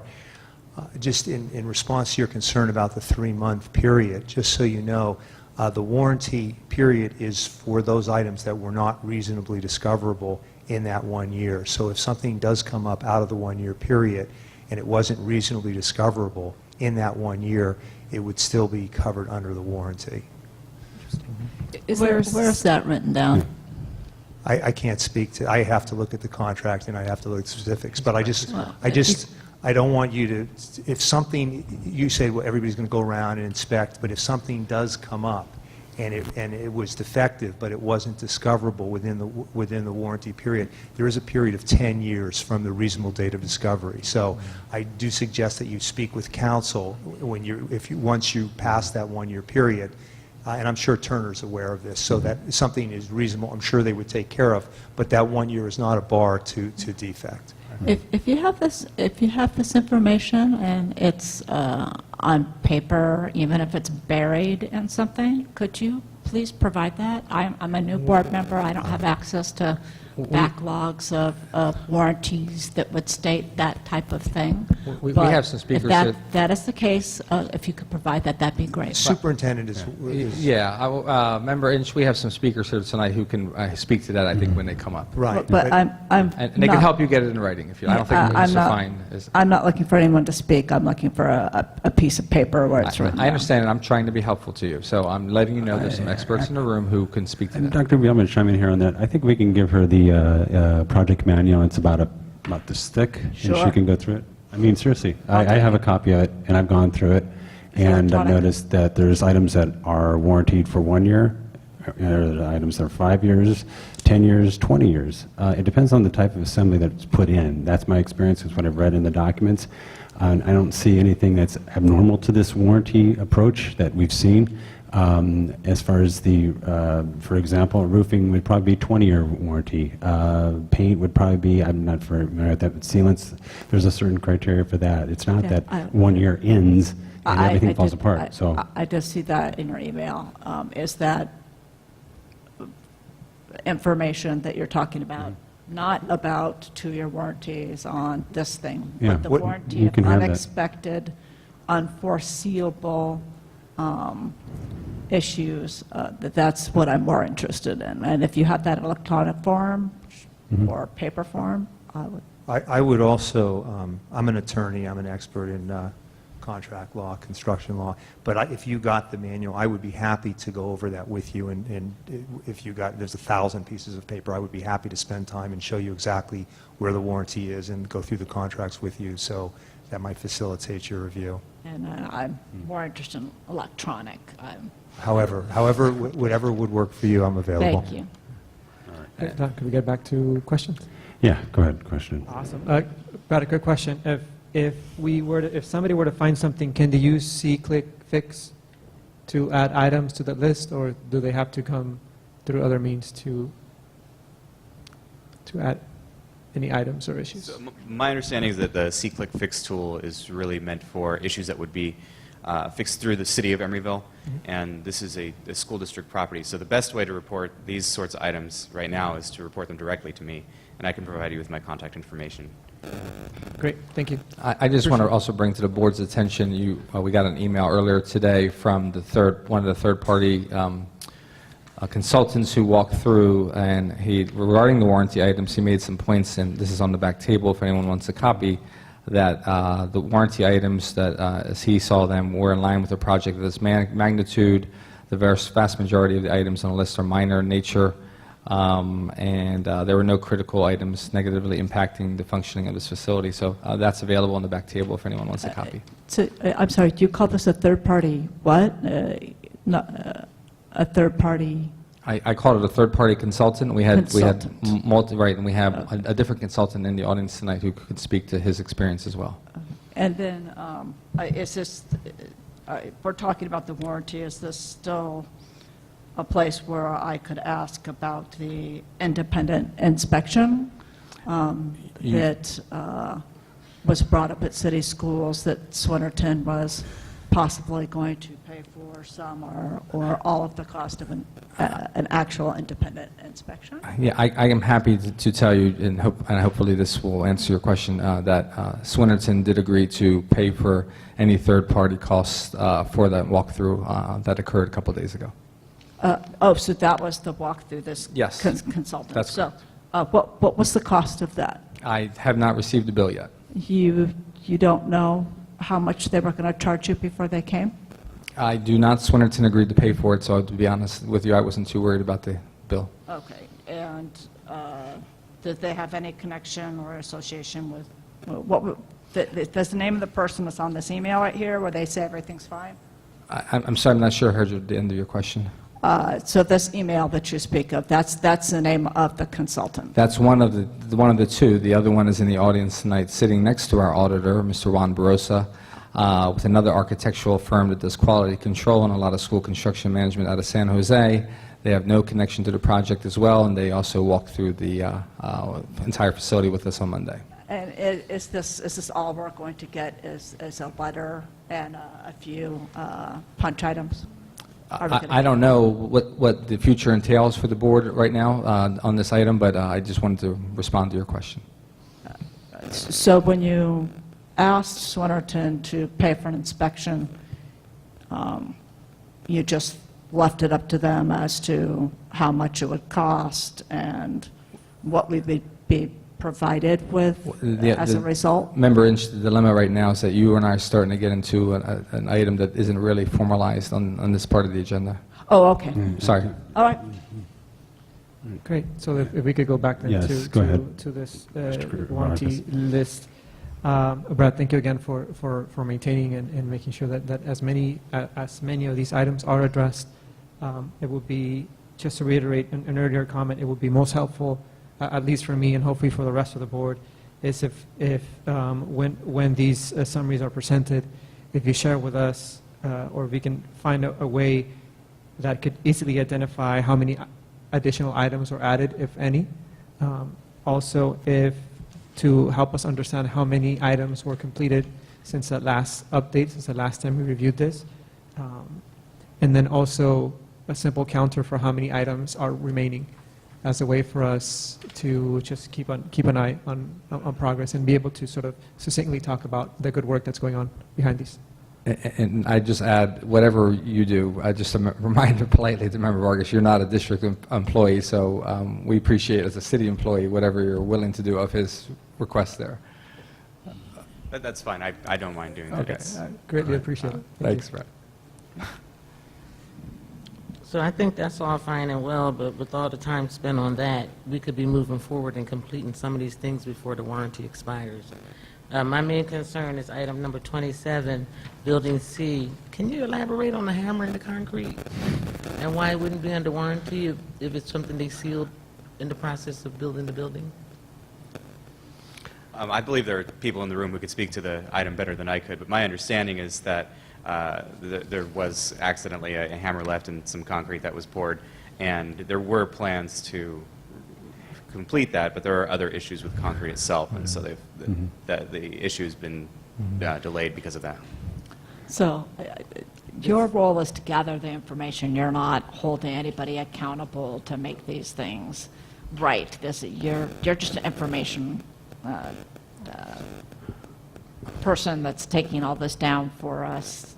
Right, I'm reporting these issues as facts. There's no accountability, And I guess we could ask Superintendent how we could make a little more push for getting some of this stuff done. Well, I tell you, we're doing great. We make a push all the time. Just a second. I'm sorry. disagree. Okay, well, I'm going to speak, and I'm going to ask that you not Okay. interrupt me for a second, I'm please. sorry. It's okay. So we push on these things all the time. Sometimes we have I don't know, spirited conversations, whether it's with Turner or a subcontractor. It's not always with Turner. Turner had a lot of subcontractors on the job, and in fact, Turner has helped us several times with some of the subcontractors. And so, to be quite honest with you, and I'm just telling you, my perception of this is that we keep working and keep having conversations. I know Brad will be adding more items to this list based on what we found on Monday. I know that Turner is considering one or two additional requests we've made based on what we saw. And so with all due respect, Member Inch, we are being rigorous and we are having ongoing conversations as we have been for many months. I'd like to make a clarifying statement if I could. I would also like to make sure that everybody understands that the warranty period is the period in which we have to report items, right? Because an item is not necessarily resolved by the end of the warranty does not mean that it doesn't have to be. So as long as we report the items before the end of the warranty, they will be taken care of. Yeah. Thank you. I would also like to add that part of the purpose of having this on every other, on the second board meeting of every month is to make sure that their progress is being made. And I value Member Vargas's idea about tallying these up, but we are the ones that are holding this accountable, and I think we're doing that. Well, I would like to say that these lists of things are kind of disturbing to me, and there's children on the campus right now. And you might feel like there's making progress and you're being very patient. And I know I'm impatient, but there are children on this campus that are actually dealing with these water drippings, leaks, loose toilets. Every day that they come to school, that these are a problem, I feel like it's disrespectful to the students that come here to have to deal with these things. Even if, you fix one or two over the next, every so often and you feel positive about it, I'm not happy. And I would like to, reiterate to the people that are supposed to be fixing these things that there is pressure and that there are people here that want it taken care of in a timely fashion and are basically not happy that these are problems in the first place, after a year of being on this campus. So, for me, one of the reasons why I ask for what may seem as very trivial questions, or hopefully not too burdensome questions, meaning to answer, to help us identify how many issues were fixed and how many issues remained, is mainly on a couple levels. The first one is because it removes ambiguity of what we're talking about. It helps us, all of us, talk about in the same language. That would be a great measure of progress, because I know that there's good work happening, and so the best way to illustrate that, at least to me, would be to talk and put it in the same language, so we're all talking and looking at the same numbers, and that we can, again, acknowledge that there is progress being made. All that said, I do recall from a couple of board meetings ago that the board collectively sort of gave the directive to the superintendent to help us ensure that this list was all green by December, and that was the goal and that was the objective of, if any other board member, if I am misremembering, please let me know.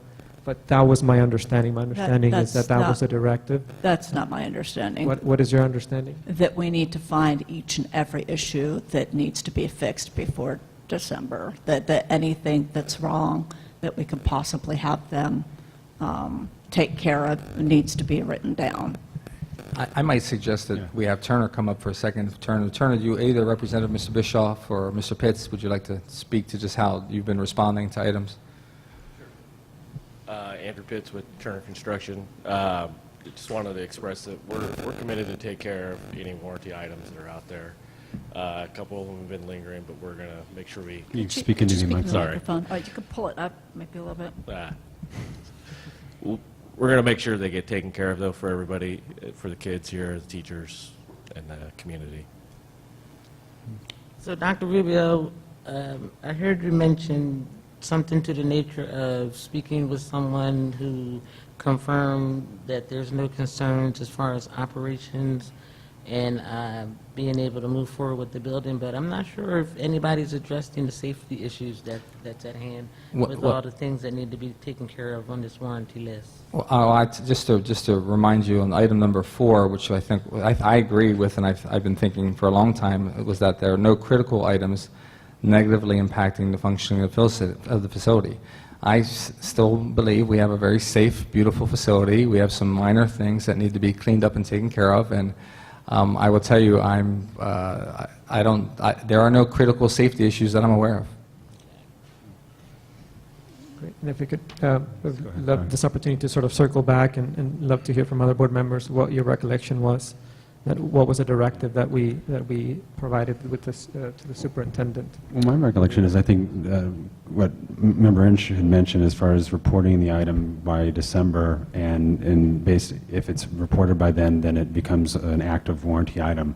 And as far as completing that task, it would occur in a timely fashion, but it's not up against the December deadline.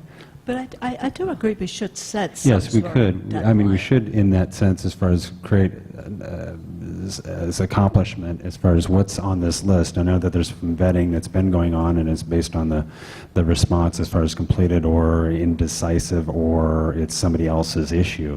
In any endeavor of this magnitude, you're going to encounter different expectations, and when that occurs, you get that type of a discussion item or definition of who's responsible.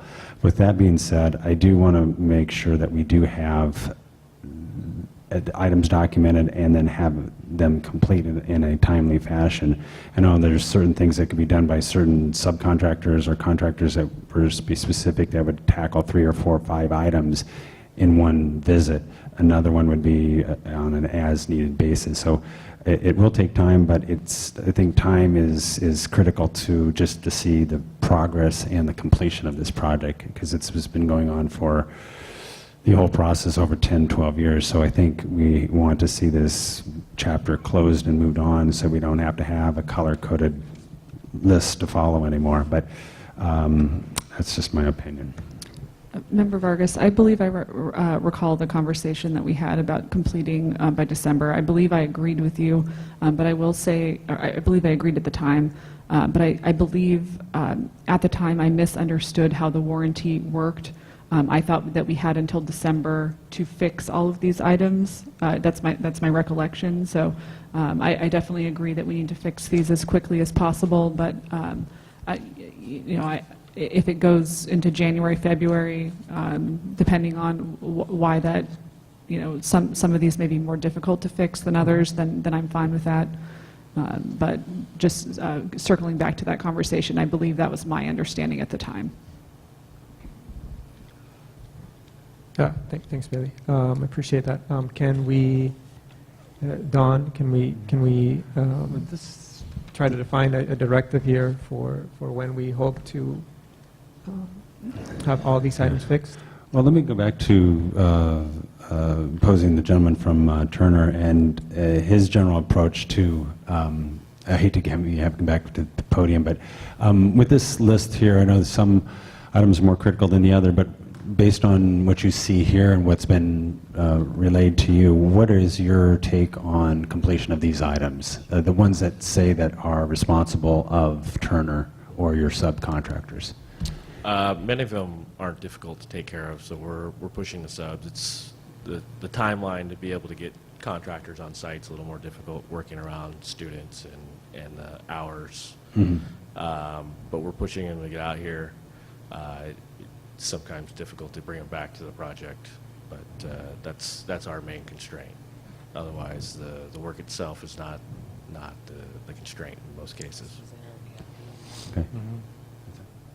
And I don't know if it helps the board, but I'm not one to not push. So if you guys think I'm not pushing on issues, and although I try to be polite, Mr. Pitts, maybe you can ask Mr. Pitts or anyone else in the room if we need to ask for things and we need to push for things. And Turner's been great. I haven't had to Hasn't been that difficult, and we had a subcontractor around the doors that was giving both Turner and us some challenge, and Turner helped us get him at the table. And so we're not just sitting back looking at this list. I want to make sure everybody's clear on that. No, Dr. Wood, we do not have any, I don't want to say not reserve, but retention on this project. There's none left as far as the contract is concerned. Turner's been paid in full regarding the contract, and then basically this is a warranty, and it's required under the contract that you service the warranty. Right. Correct. That's correct. Okay. Yeah. I'd like to come back and suggest that the board sets a goal for when we want when we ask that all these or most of these items are covered, with the understanding that some would be a bit too complex to fall within the deadline that we decide to set.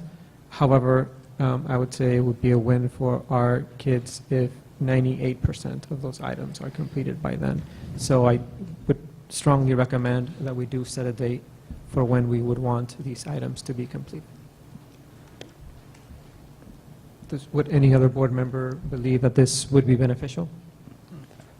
And I just would ask the board to take into consideration, and again, with all due respect, it's fine if that's what you want to do regarding Member Vargas' suggestion, but later tonight you're talking about goals for the district and for me, and this may seem like just one issue to you, but this happens kind of sometimes where everything seems important, so I just would ask you to keep in mind, what do you want me spending my time on in terms of priorities?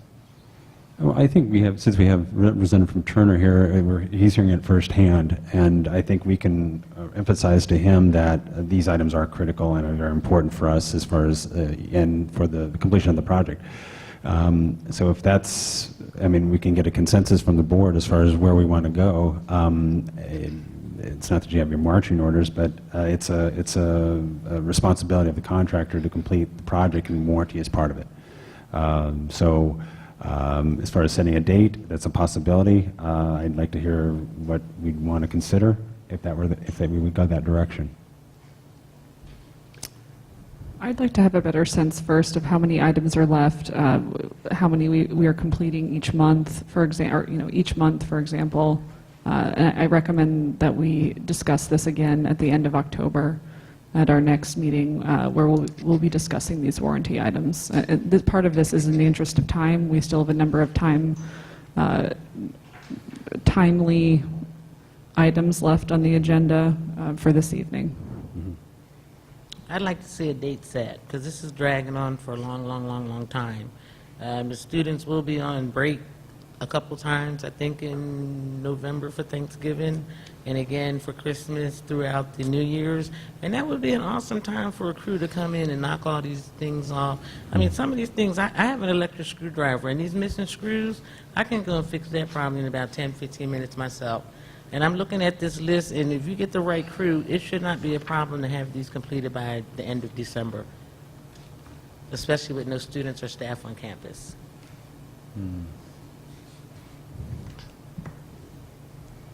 Oh. Like I mentioned in the past, I like that December deadline as a goal for achieving. Okay. Yeah. You gotta start playing hardball. So if that's the case, then let's set the report for completion of these items on a monthly basis, but with completion by the warranty date, to give us a better idea of what are the outstanding items. There's time available because you have short days and then you have after school time, and you do have weekends, but it's just the enticement of your subcontractors coming out to the site. But it is under the warranty, so I think these need to be addressed. We said completed by December? Yes. Awesome. Good. All right. Thank you again, Brad. Appreciate your help. Yes, thank you for coming. Next item is item 8.4, the ECCL audit. Yes, we have tonight, as I've mentioned earlier, a number of people in the room. Some of them you've heard from so far regarding the idea of looking at some aspect of it. We have Mr. Levitt again here, who's our auditor, who can speak to the financial aspects of the last couple of years. Next to him is Mr. Barossa, who is from an independent architectural firm down in San Jose. Mr. Levitt, why don't you come on up for a second? And then we have the architects, Mr. Mark Cyberlick, we have John Baker from Swinnerton, and again, we have Turner Construction. Mr. Levitt, I don't know if the board has any questions from you from a financial perspective regarding the financials of the bond measure for the last couple of years. We heard earlier tonight that the COC looks at every expense. They referenced the fact that you also sampled the expenses, so I don't know if there's anything you want to share. Sure, I'd be happy to speak to that. Our firm, CWDL, conducted the financial audits for the 14-15 and the 15-16 school years.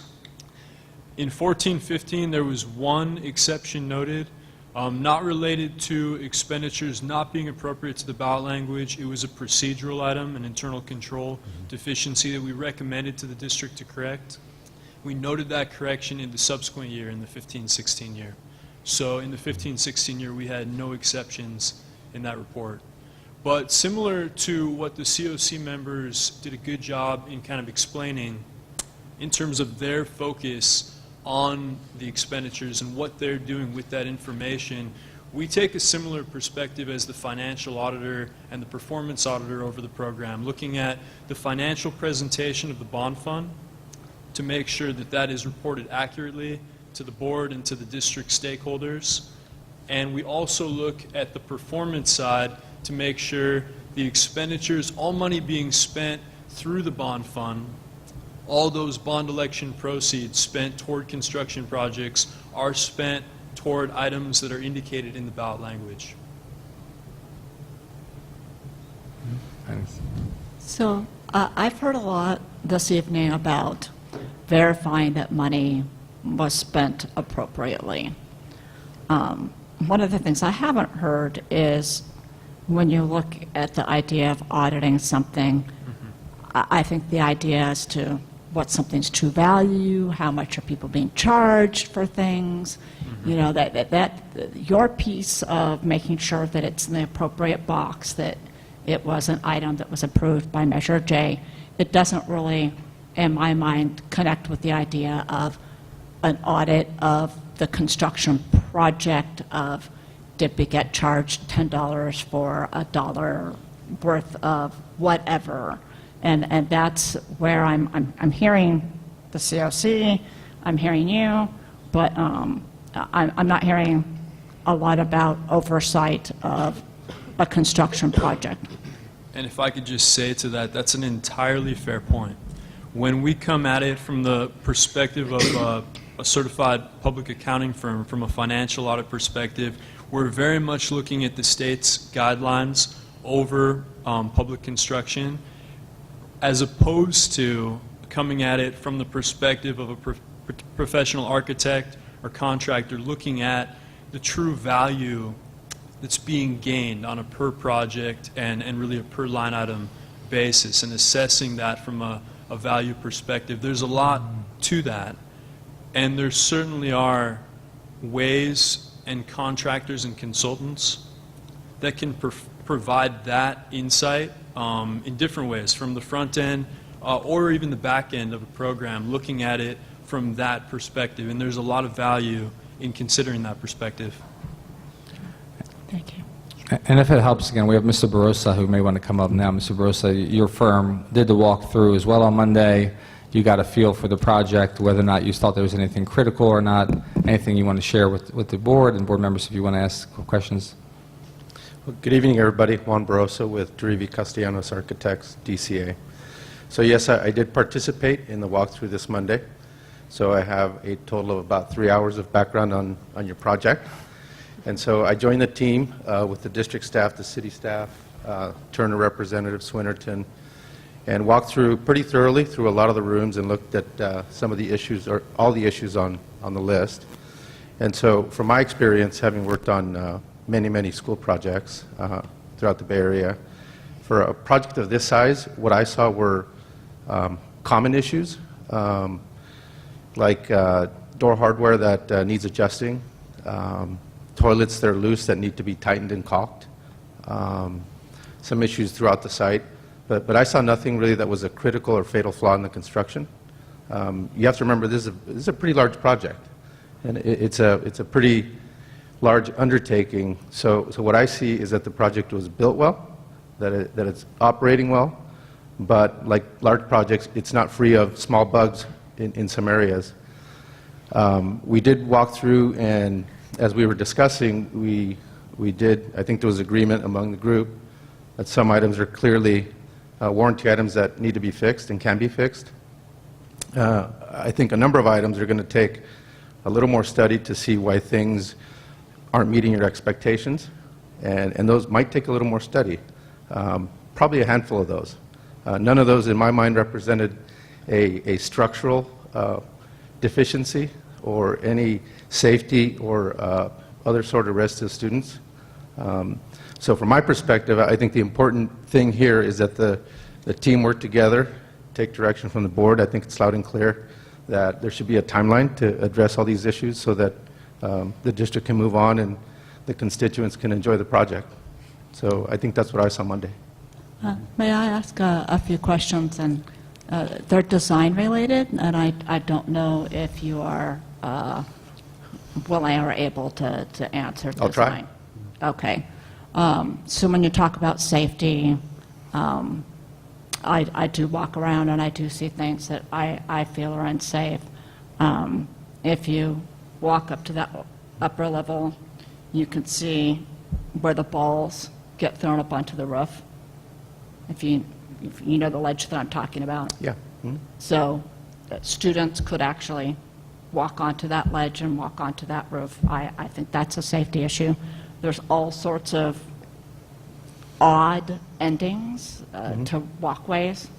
The stage, I mean, to me, there are design oddities that present safety to children when they're running. Yes, so I would agree with that statement, and I think in any facility that has children, especially of different ages, children will find ways to injure themselves, whether they bump into things, whether they climb over fences, climb on roofs. So I think the design is not intended to totally address every possible scenario where a student might end up in a bad situation. But I think overall the project and your site is well designed. I mean, I personally disagree. There's the garbage stored in front of the exterior gym entrance, and to me that's just beyond the pale. If somebody was designing something to put a garbage storage, and that's not a safety issue, but those are the kind of things that when I look at this building, I feel like they were not well thought out. They were not.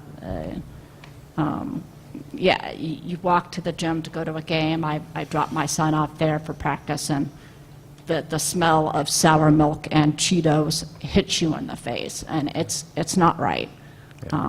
But if you don't see safety issues, I would disagree. I would like to actually have someone who is more interested in safety and school sites. Keeping children safe is very, very important. Okay, I agree. That's a valid point. Thank you. I just wanted to say that I value expertise. Thank you for doing the walkthrough, and it's reassuring to me what I'm hearing from you. So thank you for that. Welcome. Thank you. And I'll remind the board, Mark Cyberlick is here from the architectural firm. If you have anything specific you want to ask the architect from the job, I think Mr. Cyberlick's more than happy to come forward. Are there any questions for Mr. Cyberlick?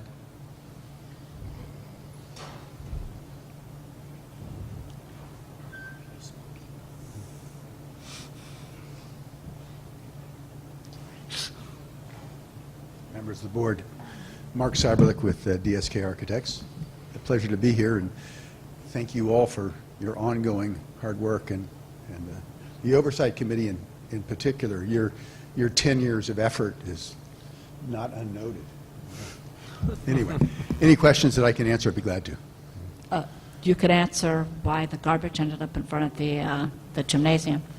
It was thought through when we did the programming for the site on where are all the various places it could go, and it was a function of both access by the delivery service, the pickup service, and how do you circulate sort of trash on a site this size. And it was not.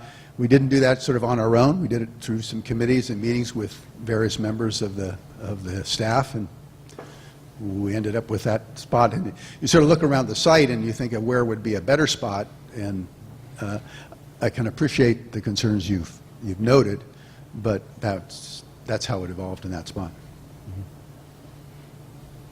And any answers about the overhang and the pathway that leads to the overhang?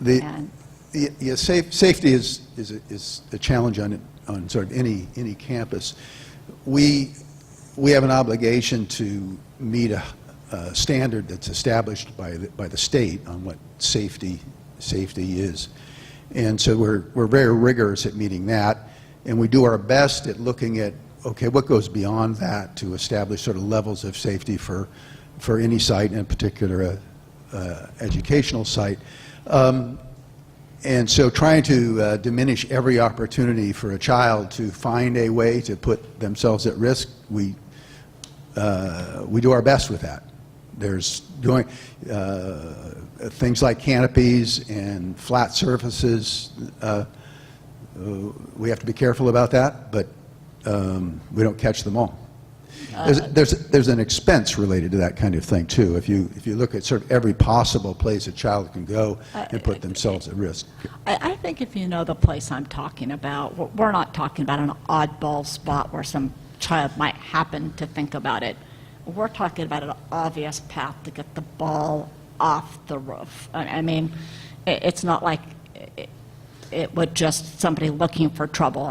I'm betting money that at some point a staff person or somebody here has walked over there to get a ball off the roof or that overhang that's not meant to be walked on. No, noted. I don't disagree with your concern. Thank you.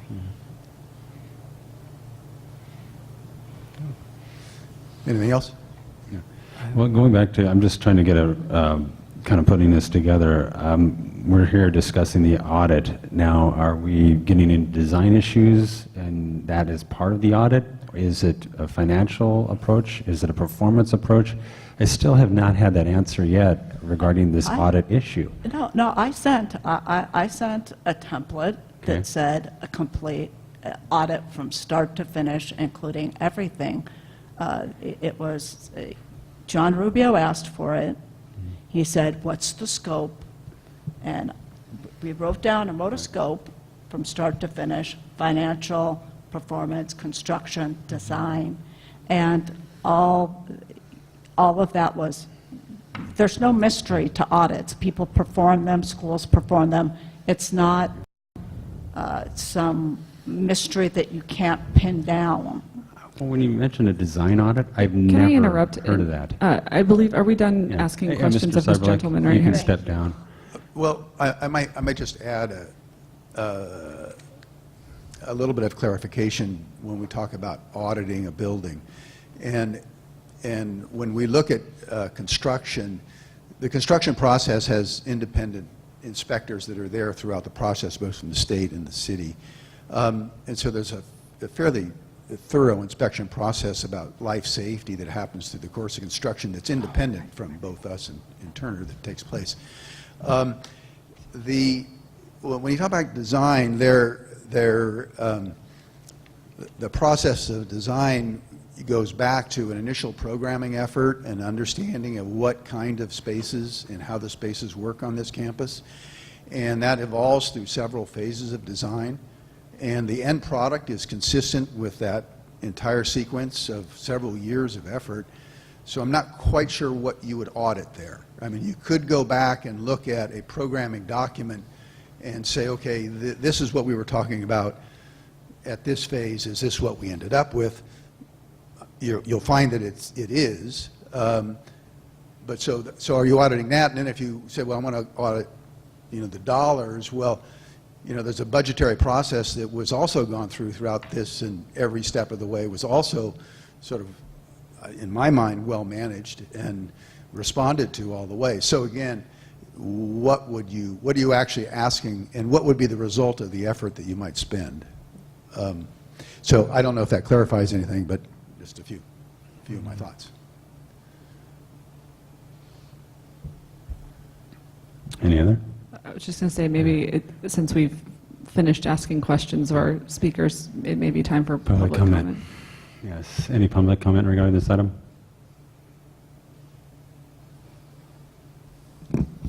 If I may, I've been in the business of building buildings since 19... Could you speak into the microphone, please? I've been in the business of building buildings since 1989, and I've never experienced a building even half this size that hasn't had issues where, when it's completed, there were issues that were unanticipated that needed to be adjusted or adapted. And when we were in the California School Board Association training for school board members statewide, one of the regular recommendations was to regularly look at all of our facilities and to look at how they're being used, are there improvements, are there changes, especially as the needs of teachers and education change and the needs adapt.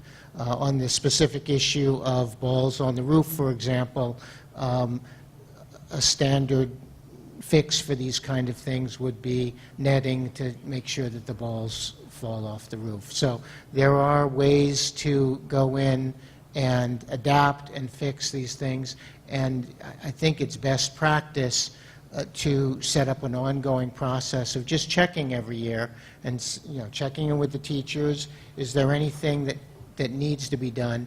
In the nonprofit sector, that's called facility strategic planning. Everybody from affordable housing developers to the state of California does this, to just look at what are our needs, how are we using the building today. Kids may come up with new technologies or new things that will need further changes to the buildings. But to make that a regular process, and I think that's best practice for making sure that our facilities meet the needs of our teachers and kids every year. You will find at times that there isn't enough funding to do it, but if you know that list, when the state funding bonds, and there is a new bond comes up, then the funding is also available. But if you don't know what you need when the funds are available, then other groups come in and get the funds, and that's a loss to the district. So my 2 cents, and I hope that's helpful. Thank you. Additional comment?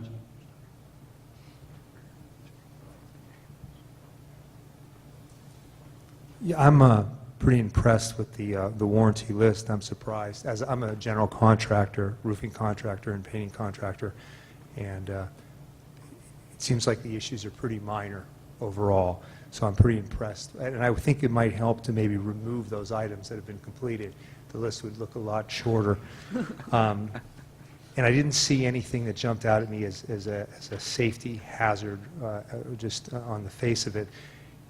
But 2 things I do have questions about. One is the cracked concrete, and it looks like they're saying that that's not a warranty item, and I don't know why, but I would be interested in getting a little bit more information on that.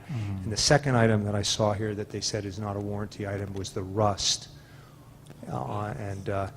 I think within a year, I would really like to see a little bit more information as to why there's rust. I don't think that should be. And I understand settlement issues with respect to cracks in the concrete, but I think we need a little bit more information before we allow that to be judged a maintenance item. But overall,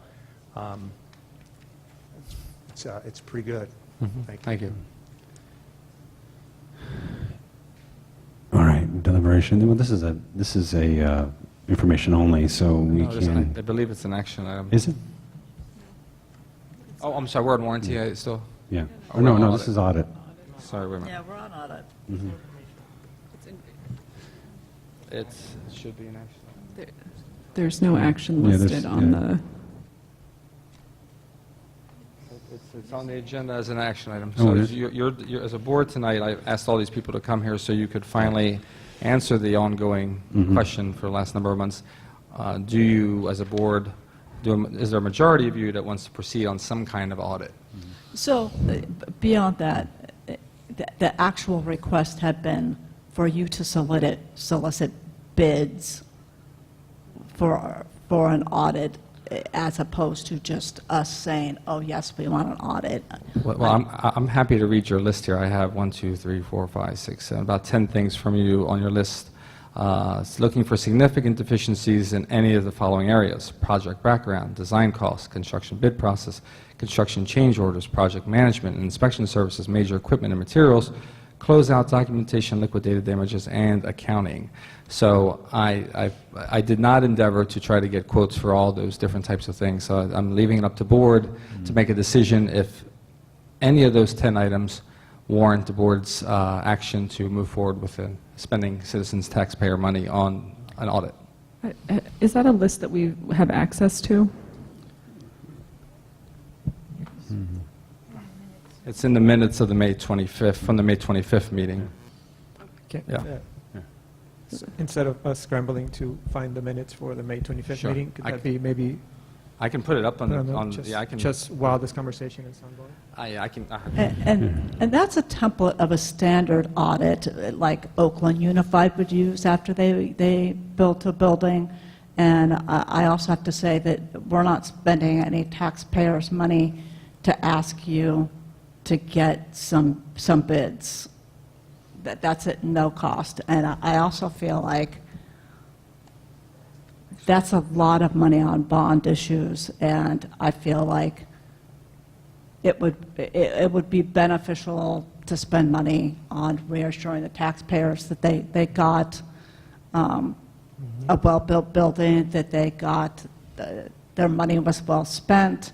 I feel like there's a lot of, I do feel like there's a lot of ill will against this project, and I feel like the audit would not, it's not to exaggerate shortfallings. I think it's to say that the school board is accountable and willing to look at the flaws and remedy them, and willing to go back and look at the project and see what, if anything, went wrong and what needs to be done about it. Because audits are performed on projects, on buildings. The city does it, other school districts do it. It's not a lark. It's not a bizarre on-taking. Thank you. May I ask if any of the representatives that we've heard from this evening, if you can speak to any estimate as to how much an audit would cost? While we have you here, if that's not in your, I guess, knowledge base, certainly not asking that of you, but if this is something that you've done before or seen before, any information would be helpful. Mark Cyberlick with DSK Architects. In 30 years of schoolwork, we've never had an audit. The term itself is such a broad one. We have on several occasions had individual items inspected. Who's we? DSK Architects. Oh, okay. So Yeah. that's not a school district, that's not a city of somebody who's, No, but we do schoolwork. And so with that many years of school experience, this has never occurred. So anyway, the answer to the question of what would it cost, I can't address that.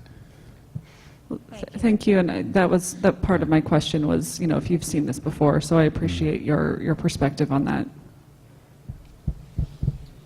From the financial perspective, the district definitely has obtained and received the mandatory financial and performance audits for each year that I'm aware of. I noticed just on the board's website that the Crow-Horwath audits of 12-13 and 13-14, and then both of our reports for 14-15 and 15-16 are posted there.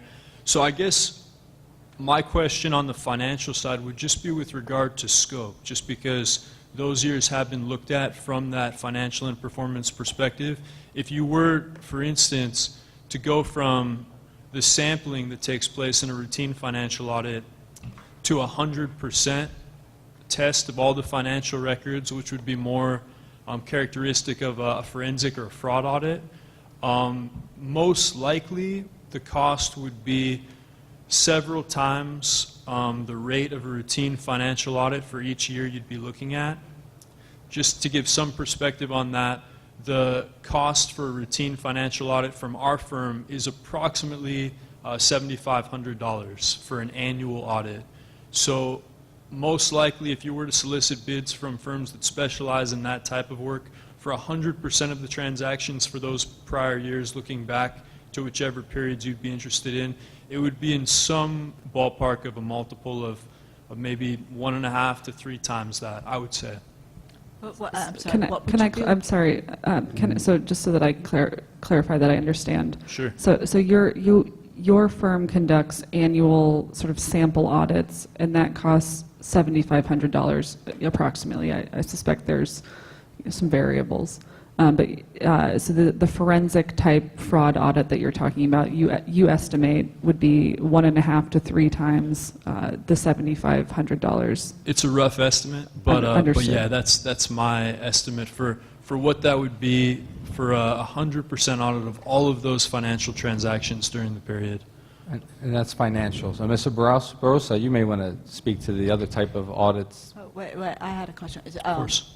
That would be looking for actual fraud, not, what would that be looking for?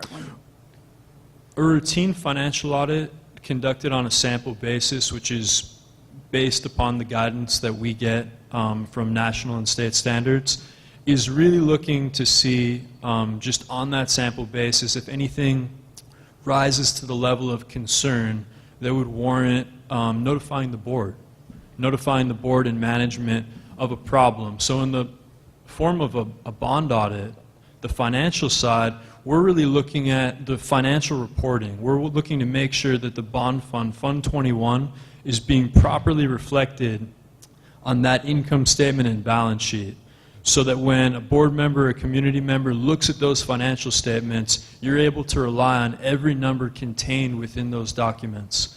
And then on the other side, on the performance side, we're looking very similarly to the Oversight Committee to see that all of the funds that are being spent on the approved ballot list. And all of that's being done on a sample basis. So I guess what I would say is to go above and beyond that, if you were to say have another audit rendered, it wouldn't, I mean, at least from my perspective, make sense to have that done on another sample basis because you've already got kind of that level of assurance. What you might consider, if at all, you were going to consider an additional financial audit would be to pursue 100%. It'd really be the only thing that you haven't seen yet, that the district hasn't yet seen. And that would be the only reason a firm would be contracted to do something like that is typically if there's an identified risk or suspicion of fraud. So where you do see districts looking to obtain that ultimate level of assurance from a financial auditor is when generally there are fingers being pointed, there's allegations that are outstanding, and there's a reason to look at every single line item on very lengthy listings of expenditures, as well as every bid, every change order to get that 100% sense of transactions. And that's not just what you were saying before to make sure it's applicable to Measure J. That's above and beyond that. Correct. Okay. What is applicable to Measure J, what is required by law, the district has made a point of having performed. Yeah. And that amount that you were describing, you said 7,500, then times a multiple, and that's that's an annual per year, right? That's at least the ballpark that I'm throwing out, just on the basis of, for whatever firm that the board was to choose, the amount of work that would go into that. I would say that the rates that our firm is providing are good, but I think that they're relatively representative of a sample-based audit. So if a firm was to look to, say, double or triple that work to get to the amount of transactions you would need to constitute a forensic audit, to get to that 100%, they'd probably be looking for a multiple of that typical rate. Okay. And then if they're going to be looking at say, 4 years back or even all the way to the beginning of the program, they're going to be expecting that rate for every year when they're diving into those transactions. Now, there might be some years where there's fewer transactions and there'd be a basis for those to be less than others. It's still going to be a large amount of money. Okay. All right. Any questions for our guest? Please. Just a little background from my perspective from the COC is in the early days of the project, my biggest concern is that we had a set bid for the work from Turner. And what I was particularly watching was, did we go over budget on any items? And it's my understanding, perhaps incorrectly, but it's my understanding that the project did come in on budget and that any additional expenditures were due to different additional requests from the district. And I'm assuming that that information is still correct. No. And No, so this project was That's not my on understanding budget. also. That's correct. That's my understanding also. Me as well. Yes. Okay, so if there was, from my perspective, what I looked at in terms of auditing or review was to look at any items where they exceeded budget or where Turner came back to us and said, this wasn't included in the original bid. And I do not believe that that happened. And if there are representatives here from Turner, I think you might direct that to them. And again, with respect to any additional requests, above and beyond what Turner initially bid on. So you can say, okay, we want X, Y, Z, and then there would be additional costs with respect to that. But I do not believe, and I just, Superintendent, is that correct, that the project did come in on budget and that the only additional expenditures were those based on additional requests from the district? That's correct, or unless it was something unknown to us or, related to. So if that's addition- not true, then I would say I would focus on that, because that was the representation that was given to us. It was late and over budget. I'm sorry? The project came in late and over budget. Okay, well not then- when- It depends on how we're defining over budget Right. here, Well- which is, I think, goes to, I'm sorry, Mr. Fine, is that Yes. your name? There was an original budget, this is my understanding, there was an original budget, and then between the city and the district, this board added on additional items like a swimming pool, and there were other things, and that caused the cost of the project to increase beyond our original budget, but those were approved by our school board. The You're school correct. did not add on a swimming pool. The school did not add on a swimming pool. Well, actually, my- the city and school staff Yes, did, yeah. remember. And my recollection is that it's, the scope was developed and there's a dollar value associated with that scope. And when that change in scope occurred is where the increase in the cost occurred. Well, and From the also- swimming pool, let me complete my thought, okay? From the swimming pool, it was originally $700,000 to $800,000 budgeted for that. With the city's input and city's direction, we increased the size of that scope for the swimming pool. That's why that went over that amount of set budget. It's not that we blew the budget because we had an original scope and it kept creeping up. It was because there was scope added by various parties in the process, and that's what increased the cost. It was also late, which also, I believe, would have increased the cost when the project is running. I think it came in over a year late. I think the school was supposed to move mid-year. The school didn't move mid-year because of an elevator. There were a lot of issues, and I'm not going to sit here and debate why there were issues or what the issues were, but I think somebody should look into the issues and what it cost the district, and I do think that it was over budget and it was late. It was delivered late, which cost the school money to continue to rent the other campus where the high school was. I think we're moving away here from the But- subject a little bit. If I may, at least I'm glad to hear that at least, I know we didn't hear from you, Brenda, but at least the three board members, agree with, have this natural, or this common concept or for what we mean by being on budget or not. So I agree with that if the scope changes, naturally the budget will change as a result. So, so at least I'm glad that at least three of us are sort of talking in that same terms. Again, I think we're moving away from the topic. With regards to an audit, what I've said in the past is that, and what I was hoping to understand was, what are we auditing? What are we looking to accomplish? And I asked, questions to people that, that came into meetings and that presented, and I've asked, questions today as well to try to help us understand or define what it is that we're trying to audit. I see an attempt here and appreciate the effort that we see on the screen, an attempt to sort of materialize what the audit should be about. Unfortunately, I don't agree with many of these items that I see in that particular list. If we were to want to continue to do an audit, and if we wanted to ask or direct John to help us identify bids for that, the only topic that I particularly see would be with regards to the bidding process.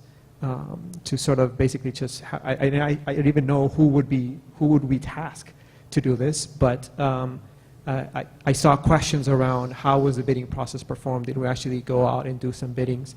But with regards to the other topics that I thought that could lead to a possible audit, I'm in a much more comfortable position now than I was before. We spoke about a financial audit. To me, I feel comfortable with what I've heard today about the state and the measures that were taken.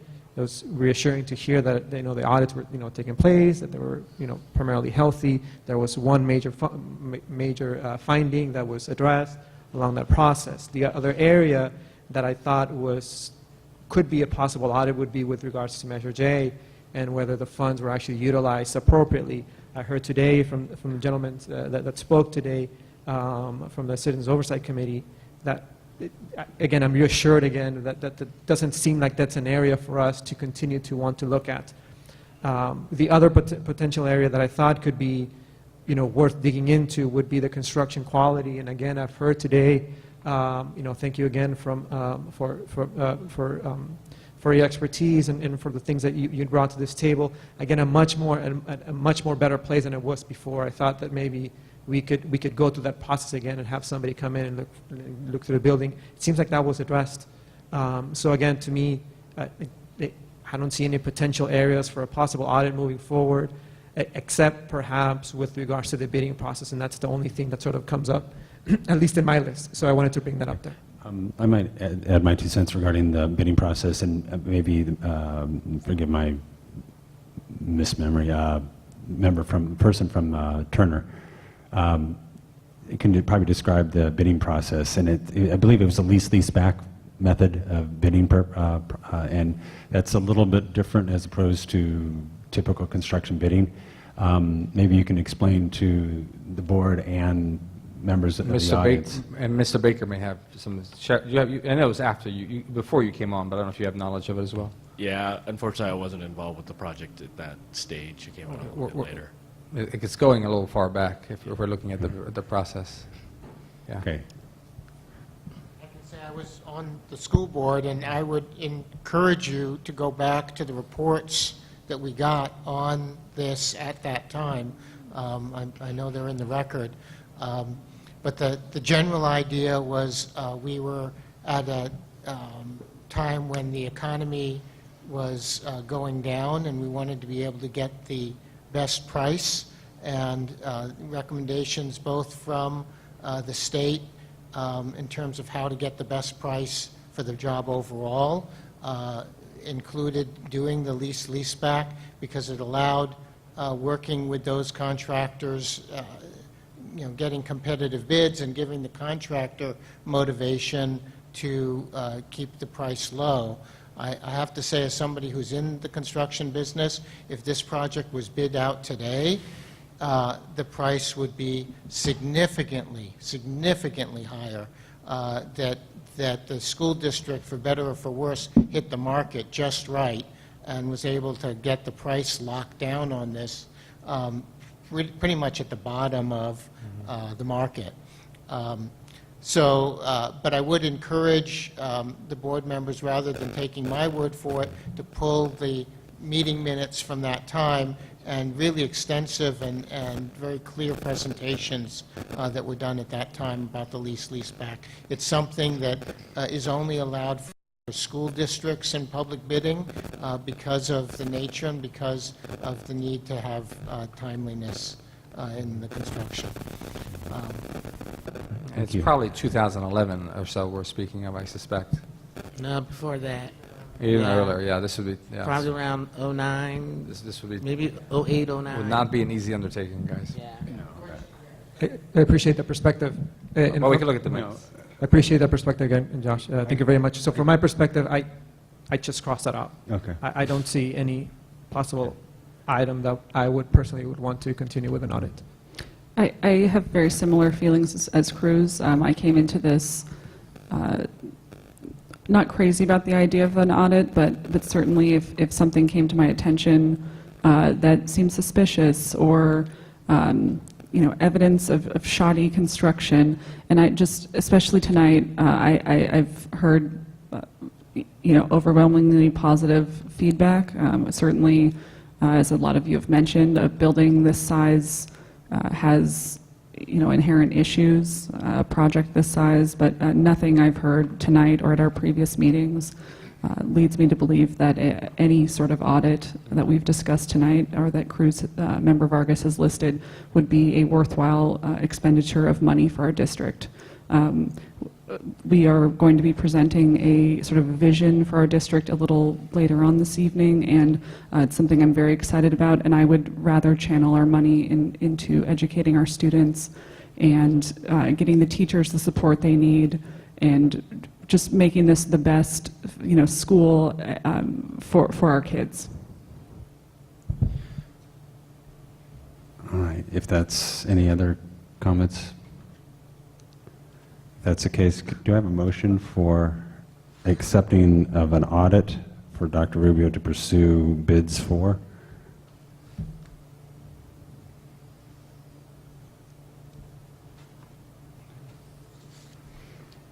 I mean, I would move that we do not go forward with any audit. That's basically the flip side of. All right. Conversely, let's go ahead and put a motion out there. Do I have a motion for pursuing no audit regarding the ECCL? You have a motion. You need a second. So I made that motion. Okay. So do I have a second? I'm really not trying to leave the construction quality. The quality and the concrete and the cracks and the fact that I know we've addressed a few students and how they might get hurt and stuff, but we've had staff that was also injured on this campus. And I myself, when I walk through this campus, I'm just not happy with the quality of the construction. So almost everything on the list, I've been here for all of that. When it came to the bids, everything is good and fine. We did a good process. We had lots of community input. We had quite a few different companies come and lay out schematics for us.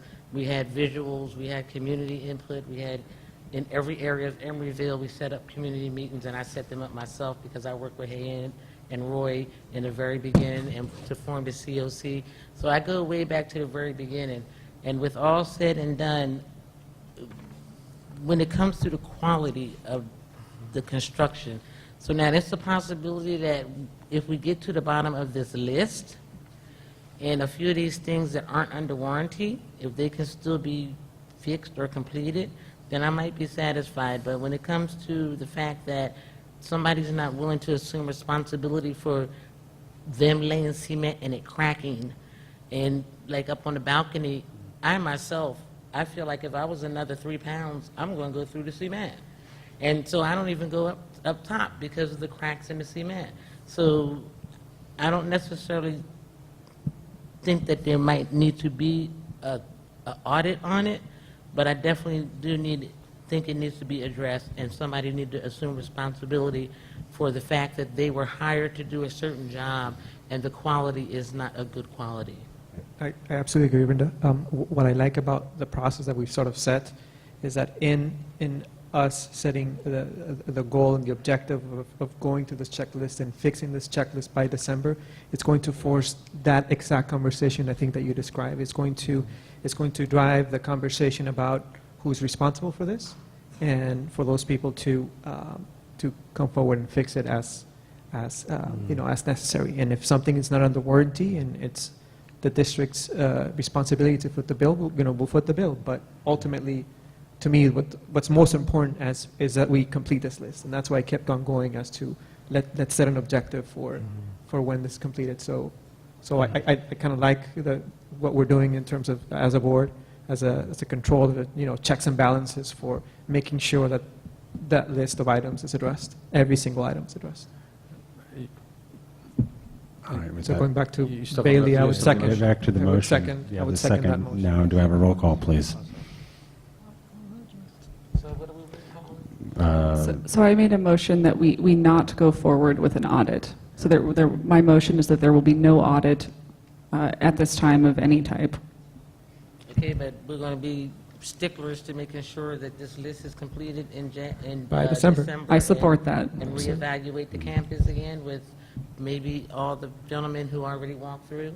And I must say, I really like the idea of a yearly review of the campus to figure out how we can best utilize the space and identify, if there are issues that are cropping up, like, the balls on the roof that Member Inch was talking about, let's come up with a solution for that, netting or some other solution where it won't be a problem anymore. So I'm in full support of that. I will support that Dr. Rubio, also. that netting, is that something we can kind of focus on kind of as a expedited concern, a safety concern?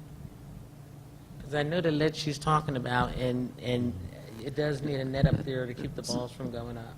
I'm happy to look at it. Okay. I don't want to Thank you. interrupt the board right now since you have a vote, but yeah. All right. Roll call, please. Member Collins? No. Member Inch? I'm recusing myself or whatever. I'm not going to vote on this. You're abstaining? Or? I'm abstaining. Okay. Member Langner? So I'm voting yes on the motion, which is no audit. Member Cruz? Member Yes. Vargas, sorry. President Merriam? Yes. Motion carries 3-2, or 3-1 with one abstention. Next item, the 8.5, adoption of board policy, food allergies, special dietary needs. Thank you, everybody, for being here tonight. If you need to go, I totally understand. We understand. Appreciate Thank your you so time. much. Thank you so much. Thank you, guys. Thank you. Tonight, board members, we have Ms. Dunn, I believe, with us, helping us with this item. Ms. Dunn, welcome. Thank you for your patience tonight.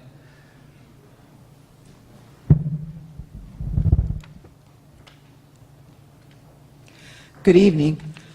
One of the things that I noticed per a parent who called me about her son's nut allergy was that we didn't have a policy.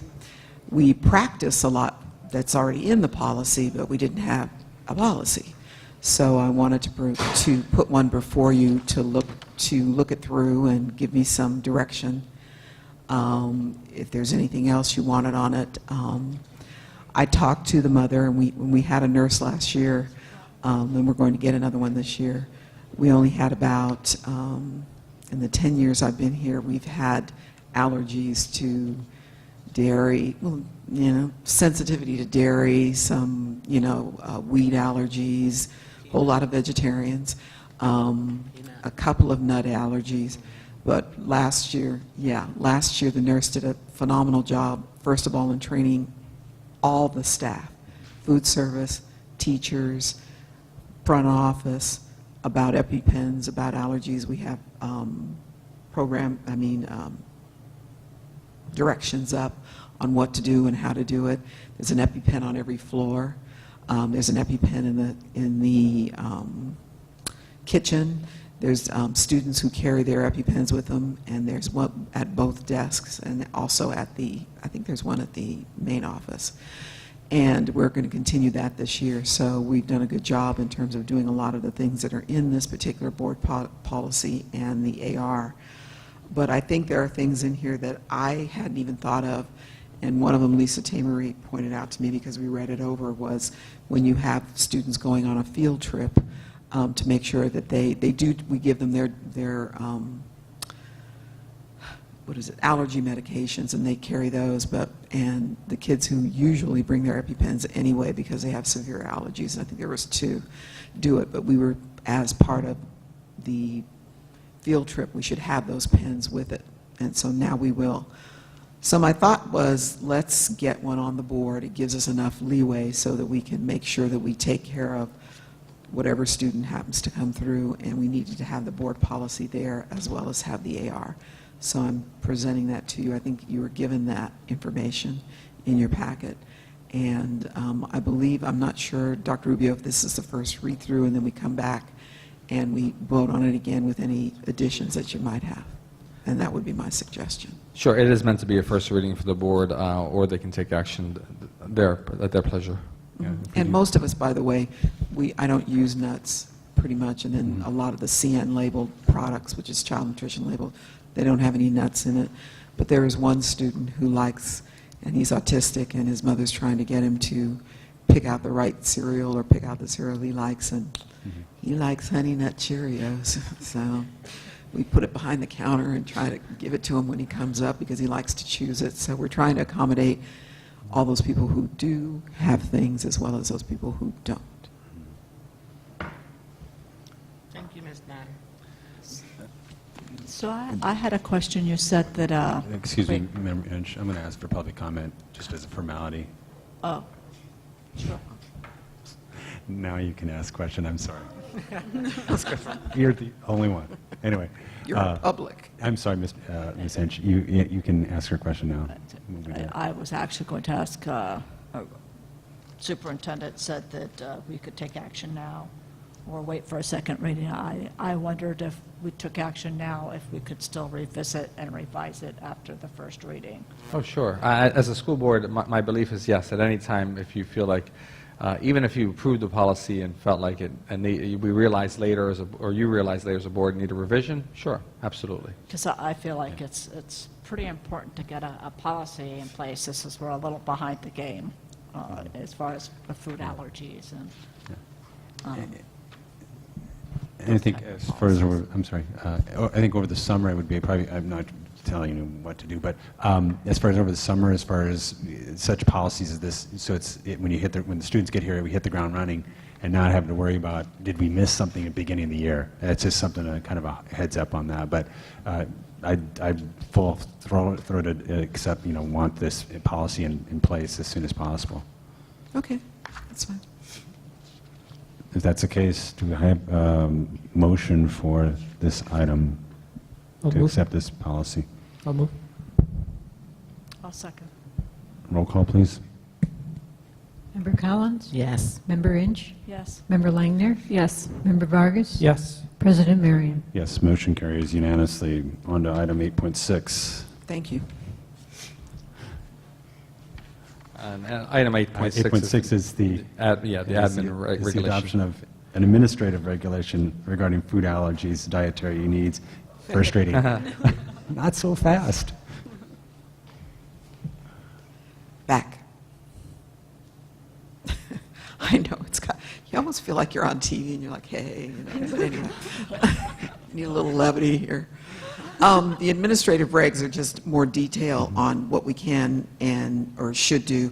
What I like about both the policy as well as the regs, it gives you some leeway to figure out what you need to do on a day-to-day basis, and it gives us an identification as to what we, like I said before, having the EpiPen, it makes suggestions, like we did at Annie Yates, have a table for anyone with any kind of allergies, because we had one child, he's not here any longer, he had severe allergies to pretty much everything, and his mother brought his food, but as children will be, sometimes they want to say, hey, eat this, and there it goes. So we're trying to keep, kept some distance away when people were eating, so that if we didn't have, and we have a lot of people who are watching children, but it does, just takes one.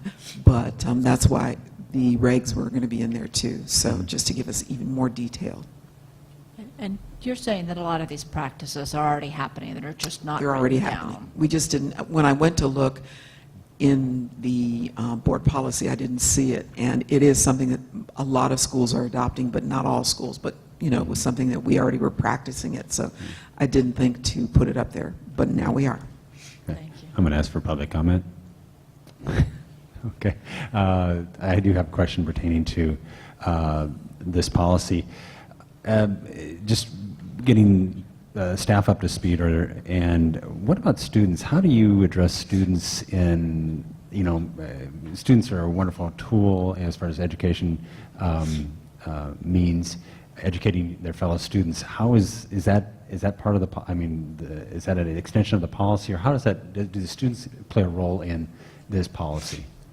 They can. We did go over, I believe the nurse went over in the classes about EpiPens, about asthma, about certain allergies that students have. We don't have necessarily a designated health person, health teacher per se, but we do rely on the nurse and the teachers and just letting people know around that child. One of the child who was severely allergic, we told their teacher and the class in a confidential way so that they would understand why the student was bringing their own lunch and their own breakfast and those types of things. But in terms of, and it does talk about here in the regs too, having those kinds of health discussions and having them with the teachers, and it says a health professional, not a health professional, health educator.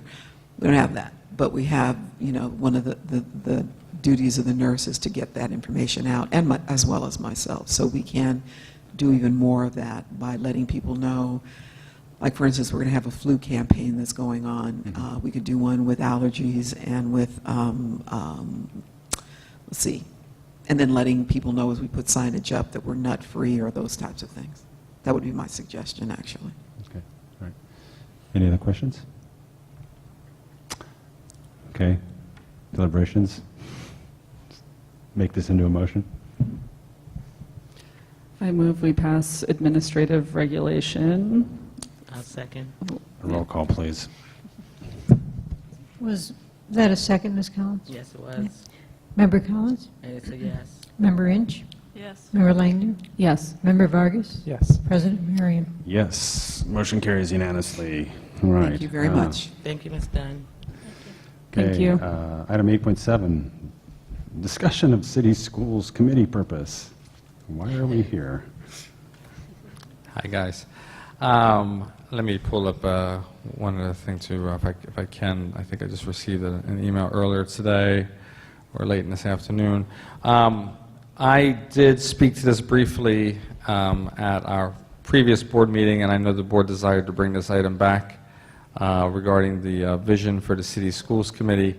I do recall that there was questions about that. I shared in the last board meeting that I observed and watched the video of the June 20th City Council meeting. I believe I might have sent a link of that video to all of you to observe for yourself. I did share that I was concerned that there was confusion between roles, and I also shared I don't think it's specific to Emeryville. I think it happens often probably between municipalities and school districts. I was concerned by kind of the tone of the city council meeting. I was concerned about some of the comments that were made about the school district that I had never heard before watching that video. There were some comments made about, I wish the school district would become self-sufficient one day. We've helped them so much. I've had it with the school district, and I was a little perplexed because, as far as I know, our budget situation is actually better than the city's right now. So I shared all of that at the last meeting, and then recently we did have a request for the city schools meeting next week, as an example, to bring forward test scores and enrollment on the agenda. And as the chair, Member Langner responded in helping us develop and finalize the agenda, that those were school district issues. So I remain a little concerned. I did get, however, something from council that were involved in the creation of the JOA, and he did inform me when the JOA was being drafted, the parties sought to strike a balance between overloading the board and council with information and decisions versus not providing them enough information. And JOA was really designed only to require the City Schools Committee to discuss and have action on really 2 or 3 things. One was on items related to O&M and capital replacement costs. Another on issues referred to the from the administrative committee, and that's myself and the city manager, if an ECCL issue comes up and we can't resolve it. And I believe there was one other item regarding budget issues. It was never meant to be a limit of what could be discussed, but it was in sort of, I think, the spirit of a long-term relationship. It was a limit on what the governance committee was required to do. So that was from council that was involved in the creation of the JOA committee today, and the email I received today around 5:30 p.m. And so I don't know, I did alert council that neither party is currently following the original language in the JOA. We don't meet monthly. We've had many different schedules, every 4 months or every 3 months, currently every 2 months. Well, we're trying to do every 2 months. So that's a little bit of the lay of the land from my perspective. I'm going to open up for public comment. Okay, I do have a question for you, Dr. Rubio. The JOA and the formation of the City Schools Committee, was it stipulated for ECCL only or for all school sites? It was primarily, according from the information I have today from council and their work with former city manager Patrick O'Keefe regarding items for ECCL. Okay. Okay, so purveyance of that committee, City Schools, pretty much sticks to ECCL. So when we vary into ownership of our school property, that was kind of out of bounds regarding the stipulation made for this committee. So I'm trying to get us back to the reason why we're meeting. I would say yes, you're correct. I think you're correct. I do want to be careful about sort of encroaching on things that we should be handling at these meetings. I see the City School Committee as being useful for addressing items that are of interest and within the purview of both bodies, both governing bodies. So I mean, to me, it does come down to operations and maintenance, these items that Dr. Rubio mentioned, budget issues, you know, some of the things we've talked about in terms of the sort of joint use of the facility. But I worry, and this came up with the request for enrollment and test score data. Part of my concern is that although I wasn't here because of work, you know, the school board talked about test score data at our meeting or previous meeting, and so I think that's a school board issue, and I don't want to sort of meet about the same things multiple times when there's already a forum to do so in the first instance. So I would like to point out that it is a partnership, it is a joint venture. We do have the after-school program and summer camp and the other services that the city provides on this campus. I believe that there has been a deterioration in the relationship. I think there's some animosity with the superintendent and some council members. I got a letter from, well, that was forwarded to me where Dr. Rubio did say that the politics of certain board members and city council members were interfering with doing his job. But there is in our relationship that the city provides after-school programs, and there is an interest in perhaps after-school programs raising test scores. I had wanted to have a presentation on Aim High, which is an after-school program which helps with academic achievement. And I would really like to see a positive relationship, an improved relationship, where I think at the last meeting, I think Diane Martinez talked about waste management and composting and things that bring us together when we're all concerned about the kids that live in our city. And the city has an interest in the fact that the kids that live in our city don't go to this school.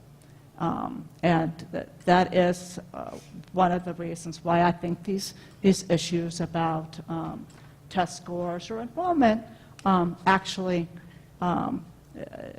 do have a place for us all to discuss and come together.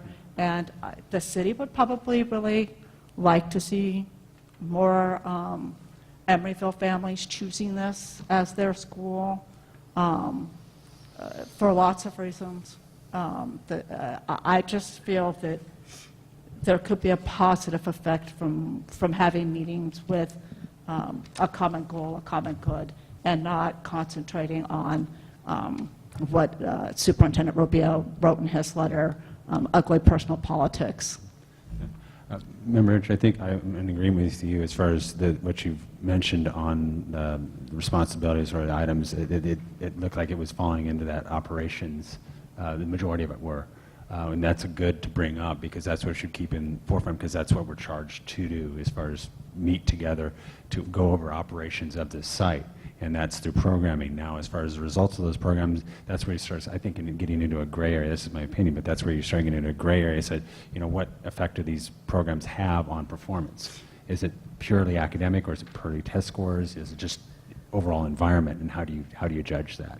So I think that's something to consider when we do meet. But as far as it being a pointed question as far as what are the test scores, it's pretty blatant. And when you ask of that nature, it's let's look at it holistically. Let's look at the approach that we're doing. Are the overall activities that the city provides on this site as a partner, are they doing any good? Or what's the you know, how do we judge those? So I think that's where we start looking at, you know, the reason we're together. Yeah, I think the after-school program is.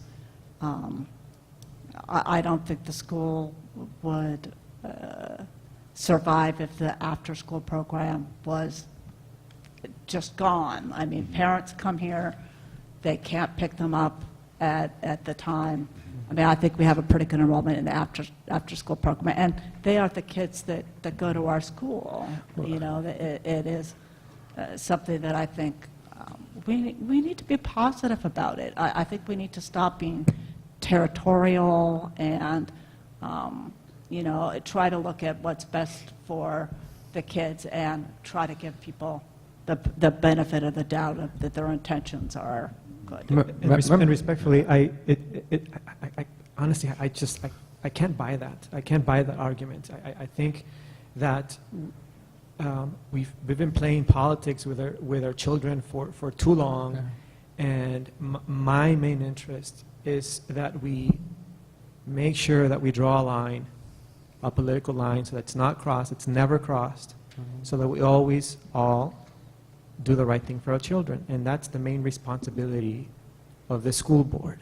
You know, we talk about spirit. To me, there's such a huge difference between what I'm hearing versus what's being done with regards to being a good partner. And I'm talking very, very specific about the city. You know, a good partner to me doesn't start charging you one day to the other to use the merry-go-round. I'm sorry. I'm not done with my comment. But that's the law. You have to pay your taxes.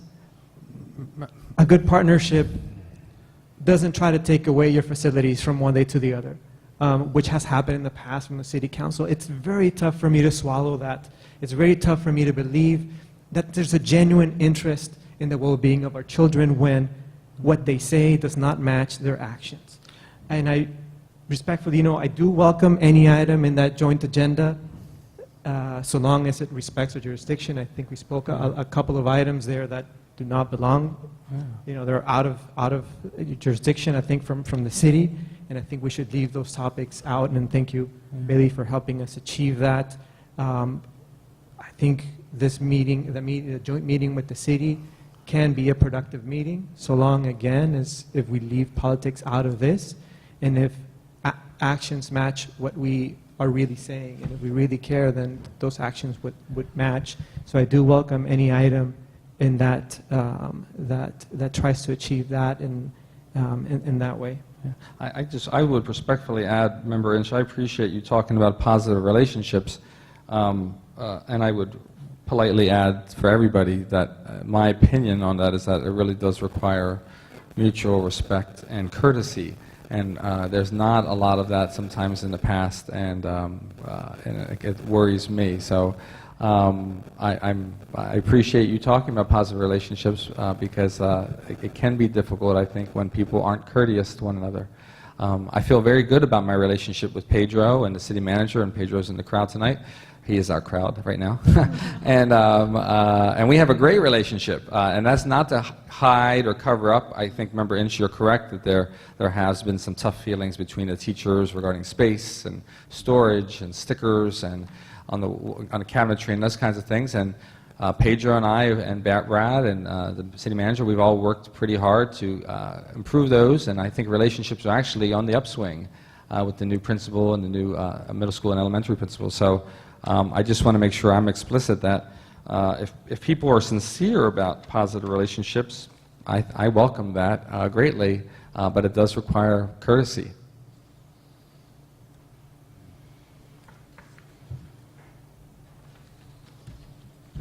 So, and I guess one other question for the board is how often, well, one is, if the scope really is based on the JOA, and those areas such as maintenance and operations and budget, and any issue where the city manager and I get stuck. And we can always call a special meeting. Do we need to meet as frequently? Do we need to meet? Is it better for us to meet, are we meeting once a year, twice a year? What do we do? I don't know what we should do. So that's the other question that floats out there for me. Well, I think there's some activities that are going on with committees that have started out of that. I think one is the billing naming committee. I don't know where we stand with that. I know that we're charged from... School board took action. Okay. So, yeah. As far as getting that together, then that committee can meet at any time. Basically, it's charged from the Joint Use Committee. With that being said, I'm in the mind to say we adhere to the 3 items listed on the JOA and be done with it, rather than trying to extrapolate gray areas. Just hold to that, and then based on your conversation with Ms. Langner and the City Council representative, that you come to agreement for the agenda and be done with it. I disagree a little bit. I mean, I do want to sort of draw a line between, school board business, city business, and joint business. But I think there are some things that may be appropriate that aren't in this sort of 3, item list or sort of gray. Maybe they could fall in that 3-item list. Maybe they don't. For example, I've spoken with Member Vargas about the possibility of a school resource officer, which is something that the city funds. I'm not sure exactly of the status, but there's been a request to include that on the city school committee meeting agenda for next Thursday. Maybe that falls into the budget category. I don't necessarily think so, but I think that's an appropriate item that is sort of, it does fall under the purview of both the school district and the city council. And so that's an example of an item that I think would be a really productive conversation, worthwhile conversation for us to have, that might not fall into that sort of the narrowest reading of the, I guess, the topics that we can cover. So from my perspective, it's really about, does a topic fall both within the purview of the city and the school board? And to me, that should be the guiding principle. The hard part is that what I heard June 20th was city officials saying, well, we're concerned, we have an investment that kids are safe. We have an investment in this facility. So the difficult part, I agree with you, the difficult part is that we all do, but that's really, I think, the board's job, right? From my perspective, I mean, this nation has an interest in educating our kids. Right.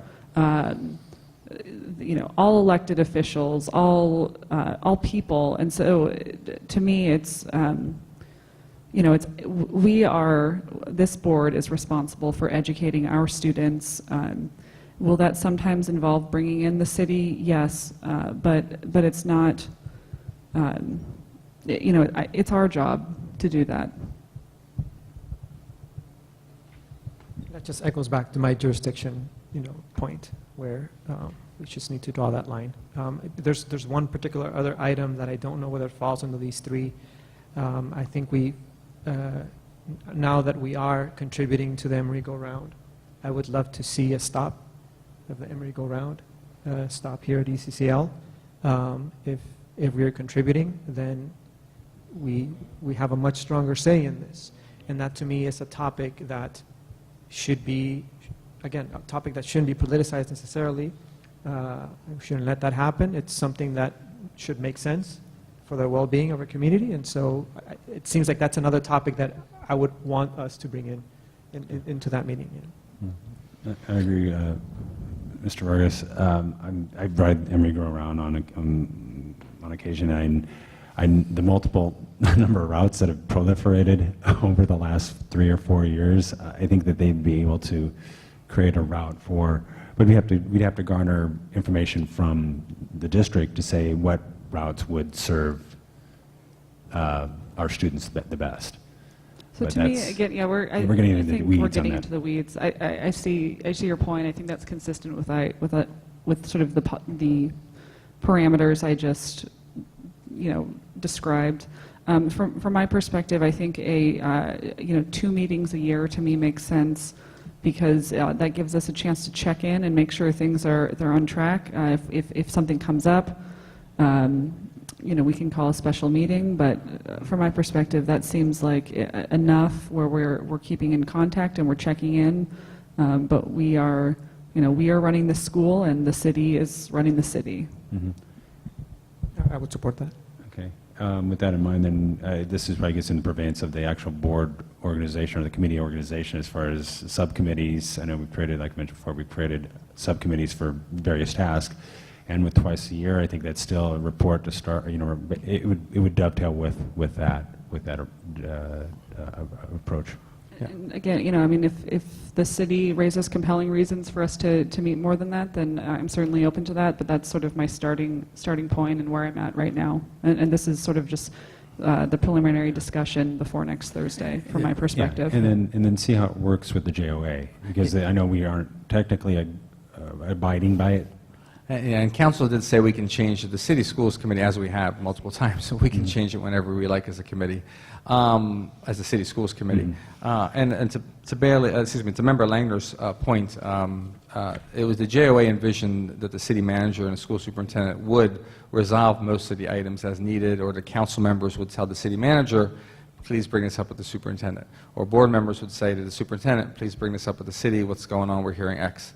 And then if we get stuck, we bring it, or we call a special meeting and say we're stuck. That was what the JOA envisioned as the third area.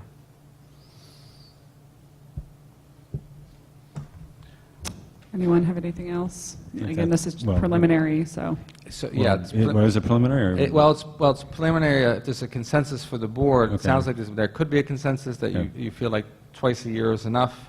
Mm-hmm. From my perspective, that will be voted on, at the Sure. at the city school committee. Direction that we have a consensus from the board to meet at that time, to meet twice a year. No.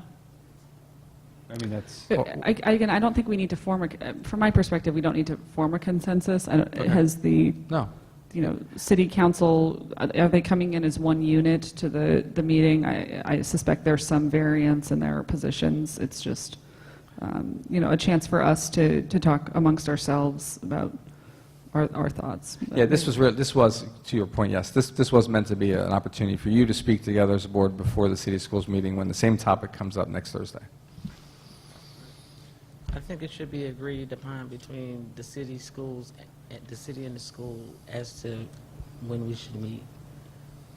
I'm thinking twice isn't enough, and 4 times might be too much, so maybe like 3. But I think that's what we can discuss with the city. Yeah, I see your point. I mean, I think it may depend on sort of what the scope ends up being of what we ultimately decide is the scope. Okay. All right. That's, Did we get there from the public? what's that? Did we get there from the public? I don't know if I asked that before or not. Did I? You did. Yeah, okay. It's getting late. I know. Anyway, next item is 8.8, is district goal focus and goals for 2017-2018. President Marion, before we get started on this, this is something I'm so excited about, and we have an empty room. I would recommend that we move this as the first item on the next agenda. I would love to have a room full of teachers here and as many people as we can bring forward, because I am so excited about this, and that's just a thought. I like the thought. I'm fine with it, but I'm concerned that this is a product of closed session. It's a good question you're bringing up, because it did cross my mind as well when the request was made. And it seems to be a gray one in my mind. I'm not sure. I think that part of me had your reaction, and then part of me thought that maybe it's fine. If you frame it particularly in certain ways around my evaluation, then it could be problematic, and I could get some counsel on it, just to make sure. Please do. Sure, because I have mixed thoughts about it as well. Let's go ahead and postpone it to the next. Okay, and I'll double check to make sure Right. we're okay on it. Now, is that, I mean, You might have to take a vote in closed session to publicize disclose it. To member interest point, actually, then I okay. think about it. Thank you for bringing that up. Okay, then if that's the case, let's move to 8.9. This item is for the board to decide whether or not you would like to formally include in our board policies whether or not the Pledge of Allegiance is part of the board bylaws and policies and a required item on each meeting agenda. Mm-hmm. And you can tell me if it's on one knee or standing or whatever you like. Sorry, I couldn't resist that. I'm going to open up for public comment. Since there is none, we'll move into questions regarding this, and then we can go into deliberations and then maybe act on it. My personal approach to this is that I know that I did some research on this as far as part of the Ed Code, not for us to participate, but for some activity of this nature to occur in a classroom on the elementary school level. And maybe I'm being nostalgic, or maybe I'm just being, a more heartfelt moment to say it's kind of something special about starting the day. I don't have a strong feeling to have it recited in there, but here again, I know I've done this on a number of occasions, and when we do it, I say it's optional. People don't have to stand for it. And there's no demeaning if it's not standing, but it's respective, and it's a process. It's an activity that is kind of like we did in elementary school. I mean, that's just my take on it. I'm not in favor of having the pledge required item. There are many reasons why people choose to abstain: religious, political. Statements against racial injustice. My personal experience was different than yours. I was raised in a religion where we didn't salute the flag, and I found it ostracizing to stand out while everyone else was participating. I would like us to be sensitive to this issue and choose not to have it part of our agenda. There's a lot of things going on these days, and I would prefer not to have it. Well, being as though we live in the United States of America, I think we need to respect our flag and have faith that we will still pledge allegiance and we will still be unified at some point.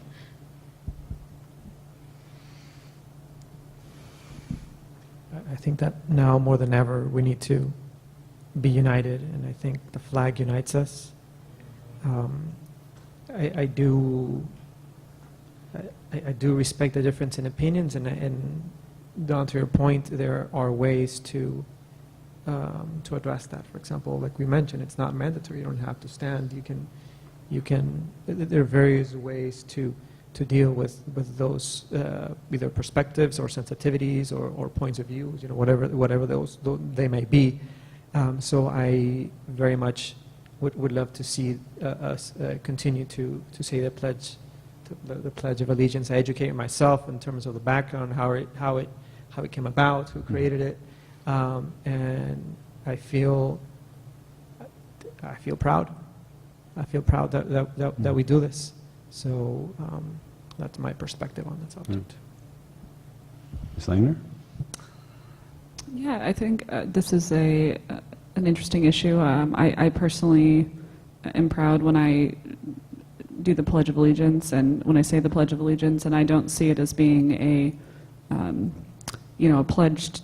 We sometimes have some members of the audience saying that we're pledging our allegiance to Trump, and I don't believe that to be true. I'm pledging my allegiance to a set of ideas and what I think this country stands for.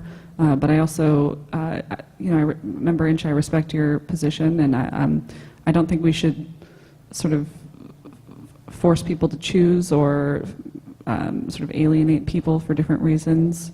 I think there's other ways we can show our patriotism. So I'm at this time not in favor of having the Pledge of Allegiance at the start of our meetings. You said you are or aren't? I am not. Okay. Is Well, that a motion? do I have a motion to have the Pledge of Allegiance included in our agenda for our meetings? I'll move. Second. All right. Roll call, please. Yes. You have to wait. Come on. Thank you, Member Collins. Sorry. Member Inch? No. Member Langner? No. Member Vargas? Yes. President Merriam? Yes. Motion carries 3-2. On to the next item, calendar review. The next regular board meeting is October 11th, 2017 at 5:30. And guess what? No school for students district-wide professional development on October 9th, 2017. Will the city be offering Yes, coverage? Okay. absolutely, yes. Thank you for asking. And then can you add the city schools next Thursday? Oh, yes. When schools out, the rec center provides child care, child services. All right, Cruz, how many recommended future items do you have tonight?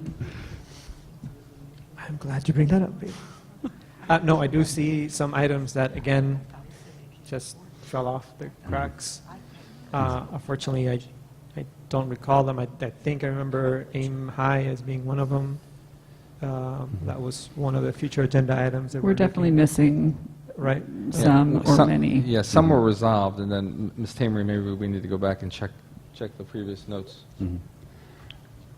You're right, because I know you're correct about AIM High. I know a number of them were resolved in the last meeting. I can think of that one, and I can think of the exit process that was brought up in the last meeting. And those are the only ones. Can I ask what this merry-go-round, a conversation with board before taking it to city schools meeting is? But I think I brought that up. But I think we touched upon it on the previous item tonight. I think it's just something we need to get on the agenda for the city schools as far as that discussion, as far as routes and... Talking about getting a stop in Yeah. front of, okay. That would be the first order of business, and we can talk about other things pertaining to the merry-go-round service. So I think you can move that to city schools. If you do that, then that comes off the list. If we add it, and we're having some conversations with the council regarding the topic and the PBID, so it might not be, Okay. we might want to finish those All right. conversations first. Okay. And I have a couple of items. I don't know if they're future agenda items or follow-up items or not, but I'll raise them, and then please let me know if there's interest in them. I maybe in the form of an update, but I would love to see for us to address the findings from the COC that they had in the audit. Yeah. I don't know what the appropriate way to I think that approach they're those. required to report to us on a semi-annual basis, right? COC, because I've seen reports. I remember when we were talking about. I'm confused on what the item, what's the request though? The COC had some findings and recommendations for the district. And then corrective They're in your measures. reports. They're in your Yeah. reports tonight. Great. Yes. Right. My question is, what's the best way to see those being carried out if we believe any or all of those should be carried out? They were in the report. I had the pleasure of reading them last time they were presented. Right, so are we going to act on their recommendations? Are we going to consider them? They had no findings. Yeah, they had no financial on findings. this last This report. one. So I thought that's for financial. Yeah. I saw and then plenty they of findings corrected there. it. Uh-huh.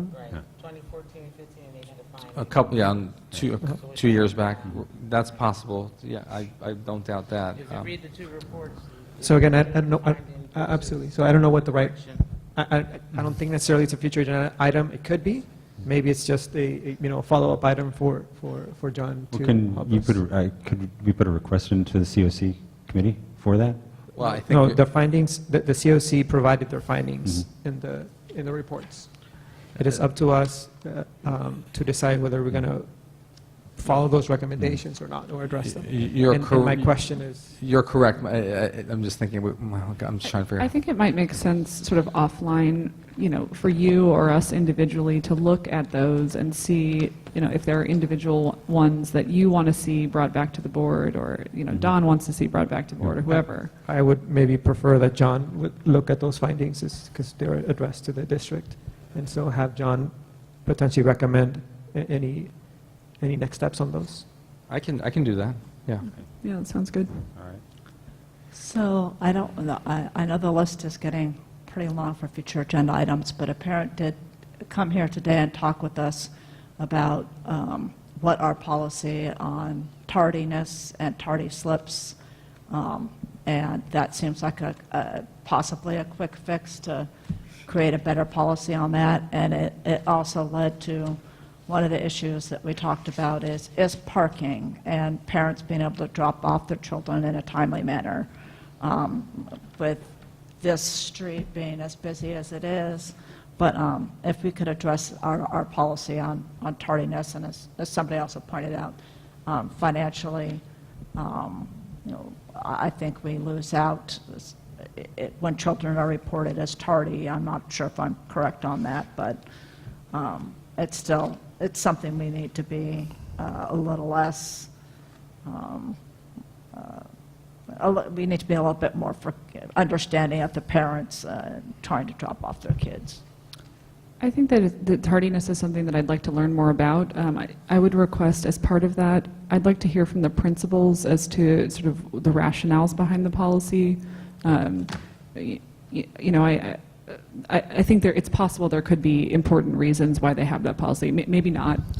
Yes, but it was just something changed. Yes. It's something I would like to learn more about before we're sort of undermining the principals and their decisions. Okay. We can ask them to make that a part of our presentation. Absolutely, and it's important for Right. us to not consider it as a directive that we want to change the tardy policy, but it's actually we just want to understand it. So from my experience, and this is just speaking from my experience, that when we were allowing the kids to come at 8:35, they were coming at 8:40.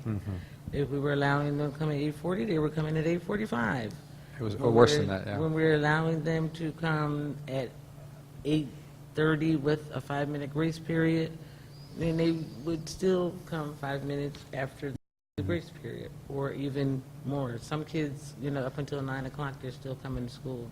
So I think in the process of them trying to solidify the situation as to the grace period, they're still using an additional grace period, and it's prolonging them from taking attendance and getting everything what they need in a timely manner. I agree, but I also think that this site in particular might have disadvantages if you're having a hard time. With the parking. I am a parent. It is a struggle to get your child to school on time, and if you are walking several blocks after you park, or drop off and pick up, 1 minute is nothing to walk up a block to try to get your child to school on time, and that the child shouldn't be the one who has. It's really the parents. The child should not be ostracized or sent by themselves, to get a tardy slip. That sounded that sounded bad to me, so. Understood. I think, well, I'll be happy to follow up on the recommendation to have the principal come provide more information. Does that sound okay? Speaking of principal, I know Ms. Good did a great job orchestrating in a pretty timely fashion regarding our coastal tour for the seniors this year. And I'd like to hear that her report and report from the students as soon as they get back or in a timely fashion, because I really want to see the results of our... They might need time to prepare, so. Oh, come on. I know. Anyway, Okay. just to put her on the radar. Sure.